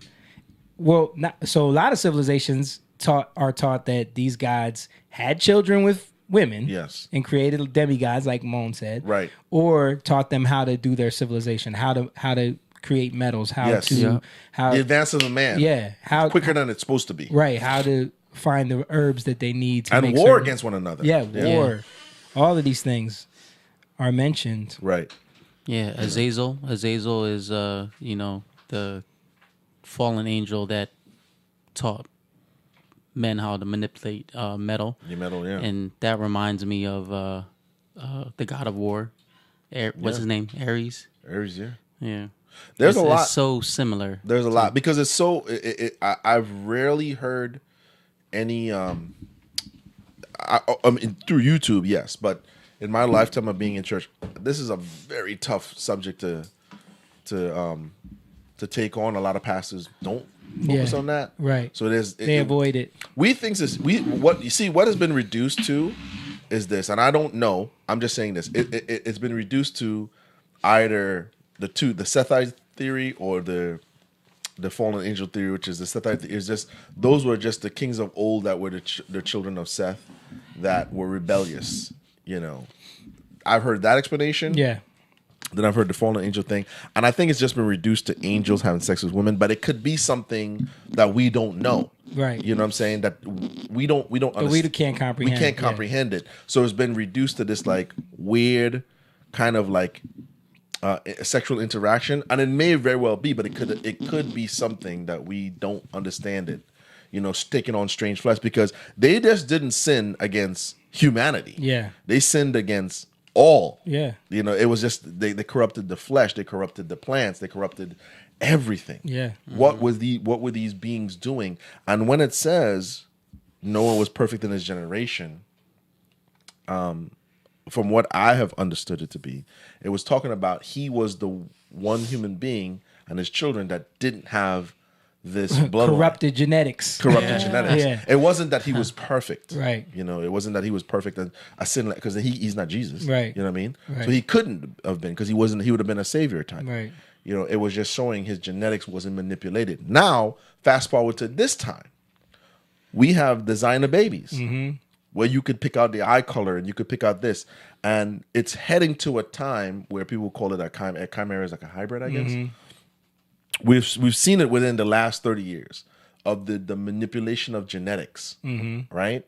Where we have Dolly the sheep and we have the cat with the human ear, CRISPR. and we have this. Yeah, we have all these things. We know that human beings are constantly tampering with the genetics of it's organic tissue, whether it's animal or human. But we know that they're doing this, but it's not. It's not conclusive that once they did it, it dies. It's sort of a weird mutant. Right. You know what I'm saying? So And something. who knows what they're doing in countries that we don't know? We don't know where there's not a ethic. You know, what I mean? we don't know. China is definitely doing some right, some monkey human the hybrid. manipulation of certain things. You know what I'm saying? Like splicing genetics of something. Jeff said the Hebrew Adamic chronologies were 1,656 years to the flood. That's a long time. Yeah, it is a long time. The Hebrew definition of the Nephilim means giant. Yeah. And we know that there's been a lot of discovery of huge skeletal structures, of humanoid skeletal structures that are huge. Yeah, over 10 feet tall. That way taller than that. Yeah. Like skulls that are 6 feet tall. Wow. Yeah. That they've uncovered that get confiscated a lot of times by the Smithsonian. Yeah. Yeah. And we don't hear anything about don't hear anything about that. Because he's not a believer or a biblical type, but he has been, a one-man crusade. Not one man, but recently one-man crusade. It is Graham Hancock. Yeah, Graham Hancock, yeah. And he does bring, though it's secular, he does bring in some, he brings in, to me, pattern. Yeah. Where, why is higher education so dogmatic in not considering any of those things? Yeah. That the societies of old, these ancient worlds, had any order. They see it, they admire it, that's the end of that. Yeah. Right? But to me, when I look at it, I say, there was organization here. And there was something that they had that was vast in terms of the technology. Technologically, that we don't have. They had access to something we don't have access to. We don't have access to it. We'll say that because the fact that they could build those structures in the places and as precise. As precise as they did with they didn't have the machinery that we have now. Mathematically, they're perfect. Yes. You know what I mean? How did they do it? The quarrying, the moving of certain things. Yeah, the cutting of those stones, those giant, massive, megalithic stones that are especially the ones in South America. Right. How did they cut Machu these Picchu, all this stuff. So here's how I tie it in, right? I feel like the elites of societies, in terms of the economic elite, these people who understand the dimensional aspect of humanity, meaning separate dimensions, they know that human beings naturally want to know where they came from and where they're going. But if we could stop it and say, hey, listen, which is why I think they pushed Charles Darwin, was to say, don't look any further than this. Yeah. We Big all Bang, come from nothing. A bunch of snot, Yeah. googly gobbly goop, some lizards. We're evolved monkeys. Right. Because like you said, what would happen right now if, imagine, right now, there was a giant 12-foot skeleton on Earth. Yeah. And it was, you could physically see it. Yeah. Right then and there, in that split second, the next question is like, well, Darwinism and evolution is nonsense. Right. Because Darwinism says from no order to order. Right. And this speaks backwards to that because it says we went from chaos to order. Right. So if this happens or if anything was discovered, it would clearly point to that something that this explanation, this theory of evolution would be done. Yeah. You know what I mean? And so why is all these universities, why are all these heads of education so adamant about not considering all of that? Because I feel like they're protecting something that they know. That they know, or even if they don't know, they've been put in a position to just stay quiet. Stay quiet about it. Or they're relying on funding, or they're relying on their once you're part of the system, their social circle. Like, you know how they'll use any of these tactics to keep you in your place, and or they don't want to admit that they're wrong. That's a huge one as well. Yeah, I mean, once you listen, for the love of money. Yeah, it's not money; it's the love of it. So we're speaking about things that we don't know, access to technologies that we don't understand. I saw this video on Twitter, and I had to show it to you guys. Let me know what you guys think about this. I'll go for food, as you can see. So one day when I was climbing the tree, it had an injury like this one here. And I was climbing it and I felt like an electric shock, almost like an electric fence, you know, from an elephant fence or cattle fence. Oh, really? Yeah, so really. So I had the idea, I called my electrician and we measured, and in fact, we could measure a current in the tree. Here, please, Fundi. You have to go in the flesh of the tree, and immediately now, that you see, I'm not joking, this tree is currently delivering 25 volts DC. So one day, Fundi and me, we took our electrical wire, so just an electrical wire, round our tree, nicely, like that, tight. Yeah, it helps if before you put your wire, you really scratch the skin of the tree, and it helps if you keep a distance between your wires. You see the scar in the tree? Yeah. Where the tree have those scars, that's where they produce the most of power, categorically. Yeah. So that is where you can get up to 280 volt, even AC. But lunchtime, when it requires full sun. Electrical That's crazy. connectors. Now we should be able to measure the current, or we can run a light bulb or a grinder, which we are going to do for you in a second. Okay? So now, of course, I have both wires on. So here, careful. You see that? This is now 220 volt DC. You can check here, there is no wires going to the tree or whatsoever. Even before we figured that in the day we can run a grinder and in the night we can run a light bulb. All our security lights here in our shop, everything here runs off these trees. Now we connect the angle grinder. Here, please connect it for me.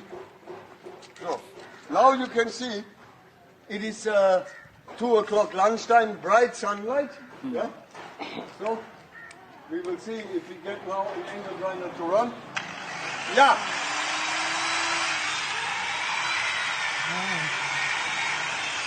Now here, oh, this is now serious power, guys. Yeah, this is serious power. Light on. You can charge batteries and you can charge phones. Sign up. Everyone can charge their phones here for free. Yeah. From the power of the tree. That is from mornings 9 o'clock till about 6 in the evening when the sun sets.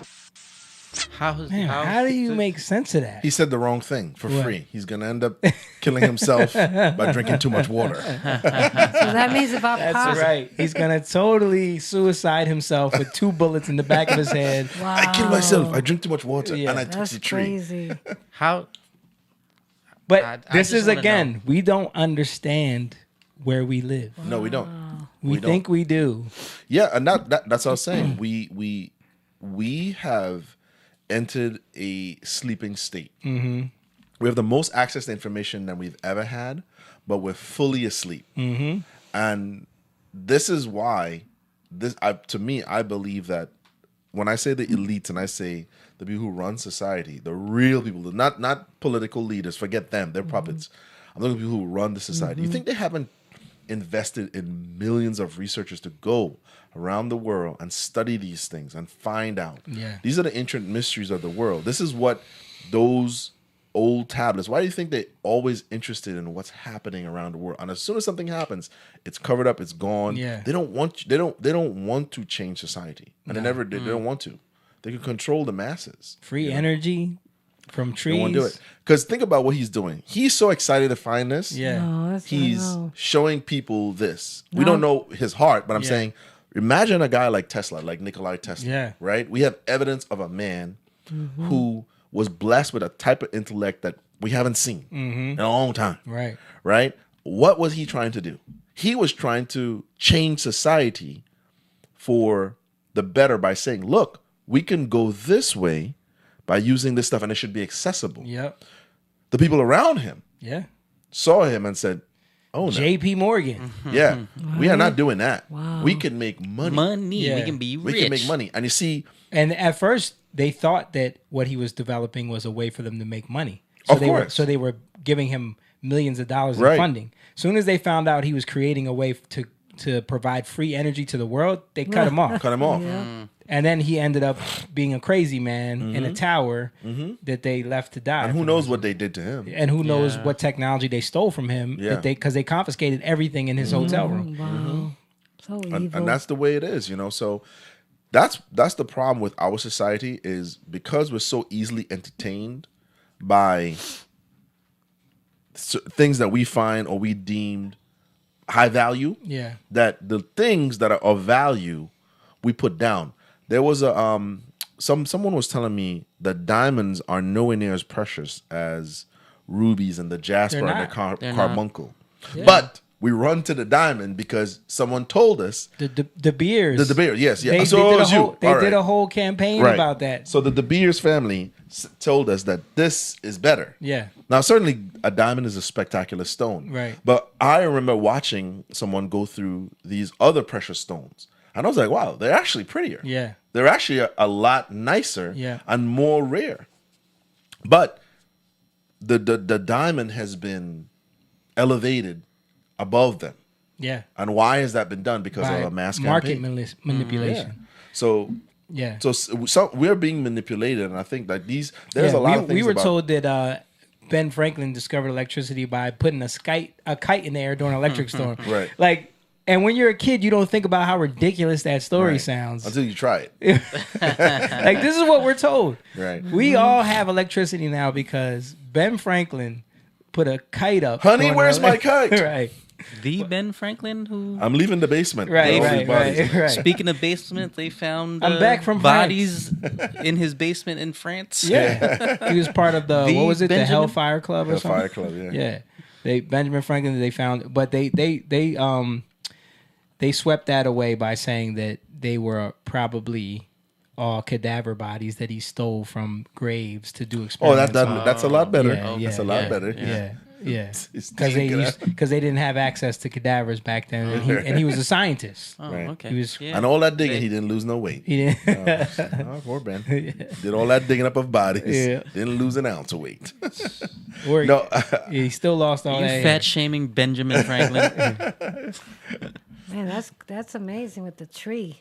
There's That something- is, I want to see if he brought anybody to see how that. Yeah. No, you know what? It'd be funny. You ever seen the Indian meme with the Indian guys with all the gold? Yeah. All the gold chains? Yeah. They go back and it's him. Don't touch my tree.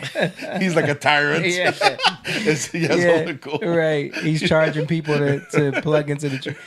Or you know, it would be funny if there's like underneath the tree, there's an electrical circuit just like jammed in there, so that the tree, because that's the only. Because he said he's powering all of his lights off of the trees, Yeah. but he only showed us the one. So you know he could that could be. And why is it that when he was climbing the tree, he felt the electricity? Because how many guys cut trees down? They don't see any electricity. Yeah, I don't know. Yeah. That is a valid question. It could be.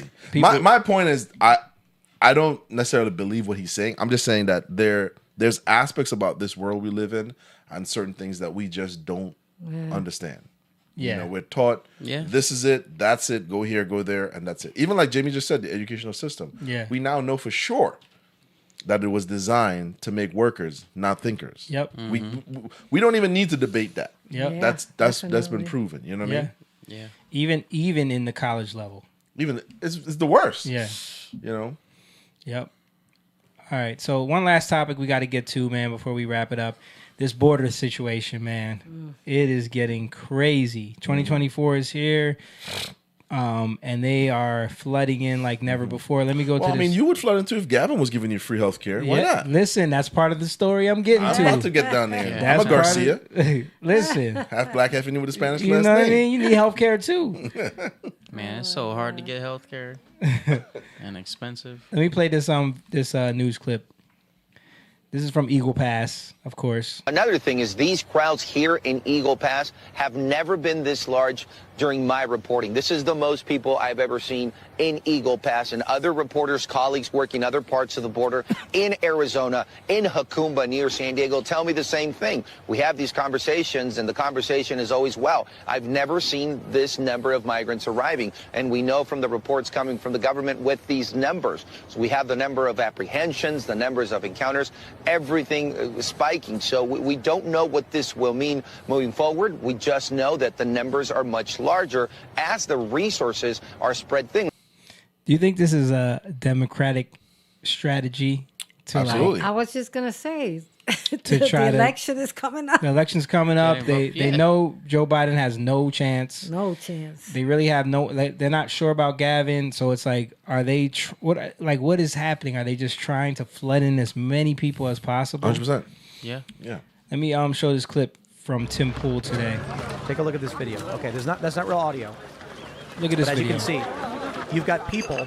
They appeer to be crawling. I'm gonna play it again. Take a look at this video. Okay, that's Look not at all real these people. audio. But as you can see, you've got people. They appear to be crawling under the bollard fencing, right here on the right. There's thousands of people crawling under the wall, and they're running full speed into the country. Mostly men. Mostly young men. I showed this video to normies, and I could see the panic in their eyes.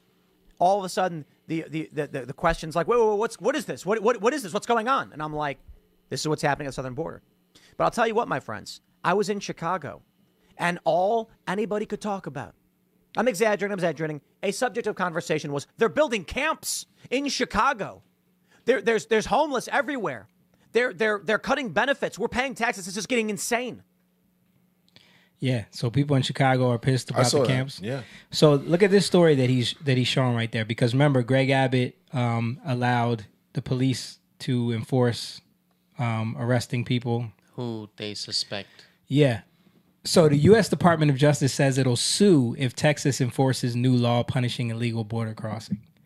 So now you got the federal government stepping in, telling Texas you can't enforce laws. You can't enforce your border. Your border. Your state. Like what? So it's like, what is happening? Like they're stepping in to tell people, like they went down there and removed a lot of the blockades. Yeah, of course. And now they're saying you can't enforce your laws. Sorry.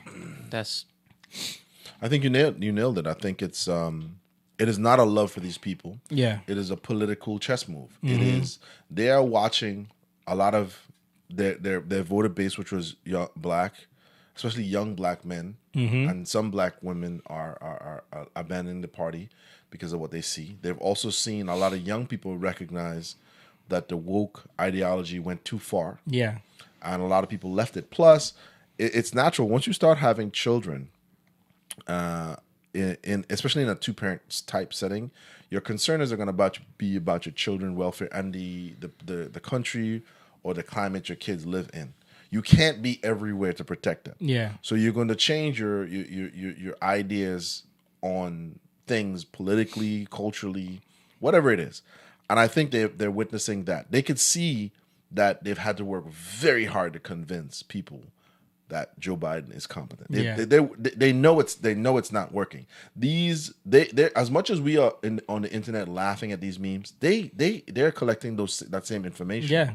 What I think is what I said earlier.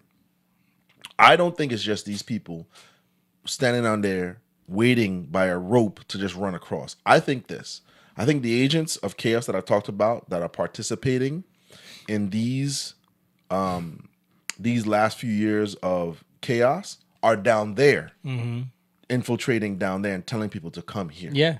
I think that there's an effort by this society here, especially this current administration, to go down, send people that they've hired, trained to go tell those people, come over. Funded by George Soros. Yeah, I think that's what's happening. There's a global situation. There's a Yeah. global event that's happening. And I think that what Americans need to realize is this. This is not just a bunch of poor people running over here. This is a well thought out event that we're watching. It is not just about poor people. It's like you said, it's mostly military age young men coming in. They are trying to create a new voter bloc. And at least another perspective would be this. These are going to be the people that are going to cause problems in the society. Mm-hmm. And they will be the ones The to say, stabilizers. yes. What's Look at that right this there? is 15, like as he was speaking about it, this is a group of 15,000 people in a caravan coming up through Central America and Mexico to come to the border. Mm-hmm. So who put this together? Who put this together? We think you were just farming in your yard in Guatemala. You're like, hey, where you guys Right. going? Look, Well, I'm out of here too. They got a whole group. This is organized. This is not just poor people, bro. This is poor people, but it's poor people that's organized. Yeah. They've been told to do something. No one is just dropping their life and leaving like that. Right. Okay? Someone is saying this is what's happening in those countries are these agents that belong to the United States are going down there and they're doing this. They're setting up people to do this. Yeah, man. And it's crazy. Like we're watching it happen to our country Right. without any end in sight. Because we don't know what they're promising them. Right. You think they don't know that we're going through a recession right now? There's really not much. Yeah. But they're coming here. Why? They have to be promised something. Yeah, they're giving them $5,000 on a Visa debit card, and Right. they're sending them on their way. And they're giving them a hotel room, and they're giving Yeah. them clothes, and they're buying and a cell clothes. phone. Yeah. Look at this. Right. Look at this video. This was in where was this? I forget. But let me see if I can see where it was. So Chicago. So this is the Chicago bus station. Someone pulled up and saw this bus letting out all these migrants. Mm-hmm. Wave. Yeah. And you see, And look, that bus is unmarked. That is a private. That is a private. Someone privately paid for that bus to bring them here. Look at that. What's going on? Oh, excuse me.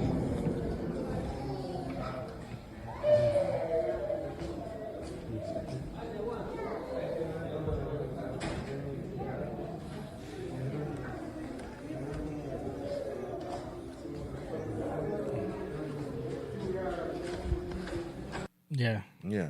Crazy. And they all have blankets. Yeah. No, Yeah. because I heard this guy. He was one of the bus drivers that are busing them. Yeah. And he was talking anonymously, like they wouldn't show him. And he was saying that there's definitely setting this up. Yeah. They're paying them. They're bringing them blankets. They're giving them a place. They're telling them what they need to do. That's why they have a phone. Yeah, of course. It's just they're Yeah. setting something up. Remember this, right? I heard this a long time ago about how we're controlled. It's really plan, reaction, solution. This is what they're offering. They have a plan. They need you to react, and then they have The solution. the solution. So they look like the savior. This is what we're watching here. We are watching them plan an event. We're gonna react. We're not right at the precipice of when this thing totally goes off. They need the migrants to bring their kids so they can keep certain ones in control. But they need young men of a certain age to be agents of chaos Yeah. themselves. Then they're gonna, when it starts to really get to the point where people are fed up and you see some sort of like real violence between people, then they have the solution. And that's what we're witnessing. So remember But that. that solution always requires us to give up some of our rights. We're gonna that's Yep. the solution is gonna mean Or they're gonna get some rights. Yeah. yes, we're gonna have to give up something because it's going to be something that they need to take them to the next level. So remember this plan, reaction, solution. I mean, that's how this works. To me, it's obvious. They're already talking about it. You know, they're going to be the next voting class. They're going to be the next voting class. That's But they the can use them only too. way. They could use them for whatever it is. Because what will happen in to to these people when they realize that they don't speak the language, they don't know what things are, because this is going to end. That $5,000 is going to dry up quickly. Yeah. They're not going to always have money. What's going to happen at that point in time? You know? Chaos. Yeah, and then here we come. Yeah. Someone sent me this too right before we went live. Story from 6 ABC Action News. Hundreds of migrants dropped off in New Jersey, bypassing New York City restrictions because, Greg Adams, right? Was it? Eric Adams. Eric, in New York City. Yeah, he tried to stop all the busing there by saying they have to give them 36 hours notice. Mm-hmm. So now they're dropping them in New Jersey and letting them take the train over. Wow. Right. And you see, Is that what's the video sad? there? No, this is just a random clip, but this is the news story here. Hundreds. Yeah, they're just talking about. What's sad to me is this: we're witnessing anti-love for this country, because there are people who are participating in this that they're really all they're getting out of it is a cut. Yep. They're just getting a financial pat on the head, right? So because we've spent the last few years with this idea that America is terrible, people have almost gotten to the point where it's like, I just want my slice of the pie. Because there are people participating in this that are very low slung on this ladder. Yeah. But their reward is financial.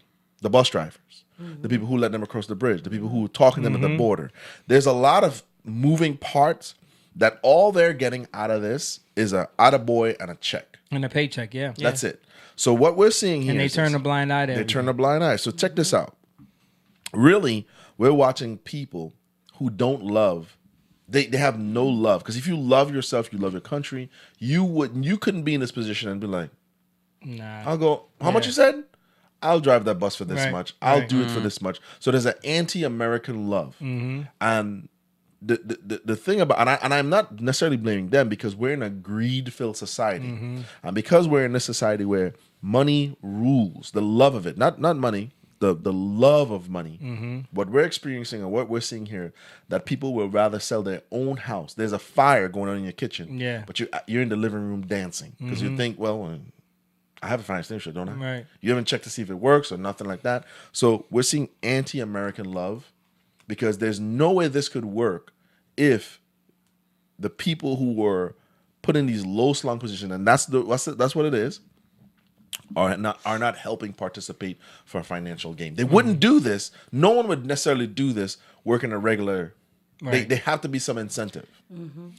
Yeah, and they're manipulated too, or they might feel that everybody doing the right thing. Everybody needs they deserve a better life. I know people who feel that Everyone way. should be allowed to come in. Yeah.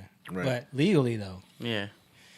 But there could be something a little bit more nefarious. I saw this video, and let's see what she thinks is happening here, or she talks So about. my husband owns a gun shop, and he just called me to tell me that the ATF has made updates to their background check policy, and effective today, they give an exemption to illegal immigrants to be able to purchase firearms. Now, this strangely coincides with California, New York, and Chicago making it legal for illegals to be police officers.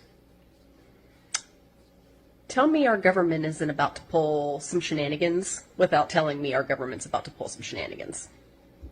So my husband owns... So it's that there's a lot of shady moves happening. That is so shady, because they're always talking about gun rights, gun laws, safety, gun safety, background checks. Like, how do you properly vet somebody if they're not from this country? Yeah.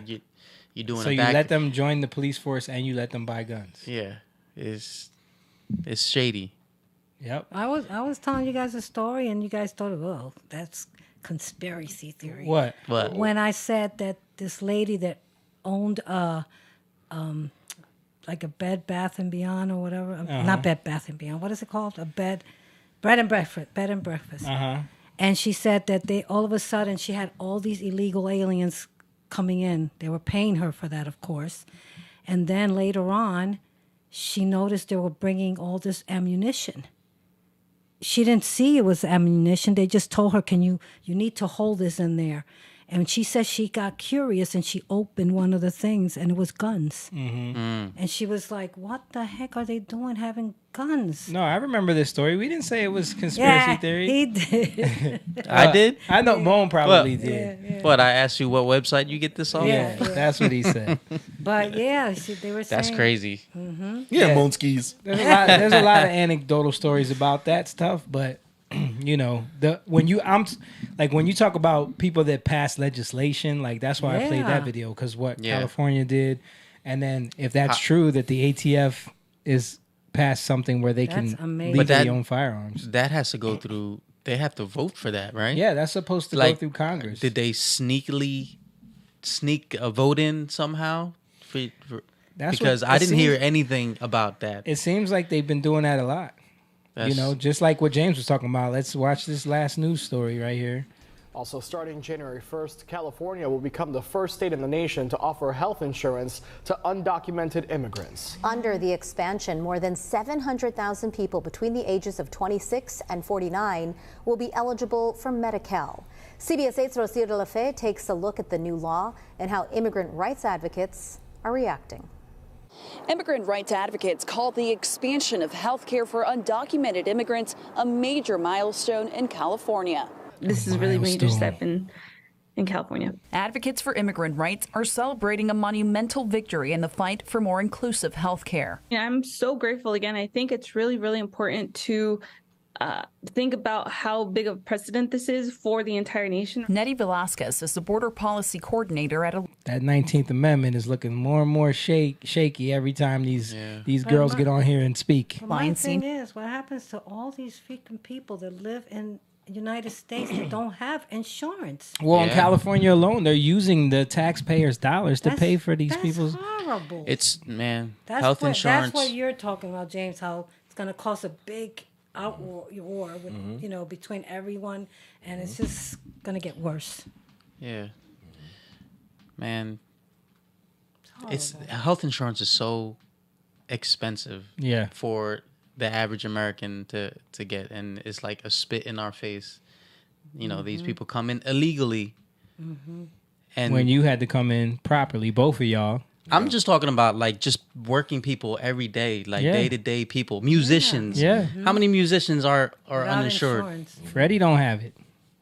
That's what I'm saying. It's like it's a spit in our face. Yeah. You know, we pay taxes here. But that's what I was saying. If you have agents of chaos that could sell this to the people, and then they come over here and you give them just a little bit of what human beings would need, what do you think they would be willing to do to fight for that? Right? Because if they came here and nothing was given to them, but if you give them housing, you give them free money, you give them free healthcare, what's the likelihoods of them if there's ever an insurgence? And then you say that these are the people that don't want you here. These are the people that don't want you here. It's time we take up arms against them. Sure. Uh-oh. Yeah. But isn't it funny how this is all happening before the election? Yeah. No, it's obvious. Yeah. My what I'm trying to say is that I think people need to stop and slow down and start looking at this thing from a strategic standpoint and not these people are poor and they just need housing standpoint. This is a strategic, political, almost militaristic. Well, that's the emotional standpoint. That's why I was making that statement about the 19th Amendment. Because it's like most of the people that you see advocating for this are like young, college-educated women, they need liberal her. women. Yeah. They cannot have a young military-age man speaking on behalf of these people. Yeah. They can't. It'll be they need her. Mm-hmm. They need people like her. Yeah. So they AOC. They need people like that. Right. You know, this is all strategic. You know what I mean? But Americans have been sleeping. Yep. We have been sleeping. We care too much about who wins the championship, how bad the Eagles are doing. Yep. You know, people will talk about Dancing with the Stars, especially men. Yeah. Yeah. I mean, women. You mentioned Dance with the Stars. That's women. The Bachelor. Yeah, The Bachelor. All those shows. I don't watch Oh, what about American Idol though? I don't. No, I don't watch. What about I don't watch any of that stuff anymore. Okay. You don't watch nothing. I don't watch nothing. Seriously, I haven't watched TV. Only time I watch TV is when I eat my dinner. I sit down and watch Deal or No Deal. Oh, that's your distraction. That's the one. Deal or no deal. I knew there was something in there. No, it's fine, Mom. I'm just messing with you. We all watch trash TV from time to time, and that's fine. But what we're saying, what James is saying, is when you're concerned. Like, I know guys that could tell you every stat from the football team, from the basketball team, every player, and useless. It's useless information. Every UFC fighter. Yeah, it doesn't do. I don't watch it as much anymore. Sometimes. Yeah, but you're right. Like anything, any one of those. If you're fully invested in something that does nothing for your life, nothing for your community, that's the purpose of this. That's what it's there for. It's a distraction on purpose. Yeah, and one thing Jamie was alluding to about tuning in to listen to podcasts, because we're not the only ones. There are many other podcasts where people are speaking out about this. And I think they have recognized this too. They've recognized that this generation of young men don't want to listen to Howard Stern and the Farting Twins. Right. We don't want to listen to Rush Limbaugh. We don't want midget. We don't want to listen to that. Right. They could always count on the slacker generation, the couch potato. I was just watching this thing recently, and how this ties in. It was about there was a time when men presented themselves a certain way. Men dressed, men went out, men looked a certain way, and then gradually it changed and shift from the peace and love thing, and then all of a sudden the 90s was the couch potato, overweight dad, balding. His wife knows everything. He's an idiot. He can't turn on a microwave. Honey, how does this work? He can't do anything. The kids are ruling the house. The Homer Simpson. Actually, it was Frank Zappa. I was listening to Frank Zappa. Frank Zappa. He's actually very insightful. Very insightful guy. Very insightful. He was a liberal, though. Yeah, he was. But listening to that, I was like, you know what? Something, this happened. And I was watching this, and I remember watching this. I was in the airport a while back, and I'm watching people with flip-flops and very comfortable. And I'm thinking to myself, what if an emergency happened? God forbid. Yeah. Right? On a cruise, airport, wherever you want to. What if an emergency happened? Here are grown men and entire families in flip-flops, very casual houseware. Let's say the plane did crash or the boat did crash and you're stranded. How do you think you'd survive in house clothes? You know what I'm saying? You're not prepared for anything. Right. Because you're so fixated on the leisure that's about to come, the pleasures. You want to relax. And I remember seeing that and I was thinking to myself, like, yeah, you know what? You're right. We have become so relaxed that even in situations where I hope nothing happens, you could be prepared. You're not. You're not prepared. You know what I mean? Hey, and there's the other side of that. I remember Dave Chapelle told the story about his bodyguard who had dress shoes on. Didn't work out so well. You don't. That's just common sense. He's trying to look good, slipping all over the stage. You gotta be prepared. But I'm not saying you should go dressed like a tactical marine. But no. What I'm saying is like because back in the day, men did wear suits and hats and dress shoes everywhere they went, suit and tie. You know. And that became the stuffy, stiff, like disconnected fatherly figure. I feel like, and then like you said, through the hippie movement, and then into the 70s and 80s, it just kind of rebelled away from all of that. And then the 90s, we get what we got. Yeah, relax. But I sent you guys that meme earlier. I don't know if you saw it, where it was like, these. Old dudes say these young dudes today. Yeah, I saw that. That was Brothers. Yeah, but because I was actually just telling Dave that in the gym today, because I was like, there was some dudes in the gym working out, and they had like the long dreads, and they like flipping them and stuff, and it's just like it looks so feminine to me, right? And then I said, do you think like they're gonna look back 15 years from now and see that the same way we see like how Earth, Wind, and Fire dressed on their album cover. Like it's so feminine. You know what I mean? But that was the cool look at the time. Yeah. But it's so feminine. Yeah. Well, I mean, there's a theory. I'm sorry. Go ahead. No, go ahead. I said there's a theory behind that too. It's women that choose those guys. Yeah. This is why they do it. That's it's why true. tattoos became popular. That is true. Tattoos. No matter what story, I've never heard any good story of why you got one. It's just you wanted it. You know, get out of here. You know, it's attractive. Like it. Right? You know. Right, Jess? Simone's like, tell us screw you. about it. Yeah. But yeah, man, let's leave it there. It was a good conversation. Yeah. We got to be careful what's going on with the border, man. Yeah, start thinking. We got to start thinking. Start looking at the policies that we just blindly go for. Get off the team, my team. You got to start thinking. We got to start thinking. We got to start have a love for this country again. Yeah. This is our home. Start thinking about what's best for your family, for your community. Yeah. What's best for you to build a future here. What? Jeff said no tats, Jessica August. No. Not for her. I meant she liked the tats that she got on Moan. Yeah. That's what I meant. I meant she was attracted. Mona's a Cambodian warrior.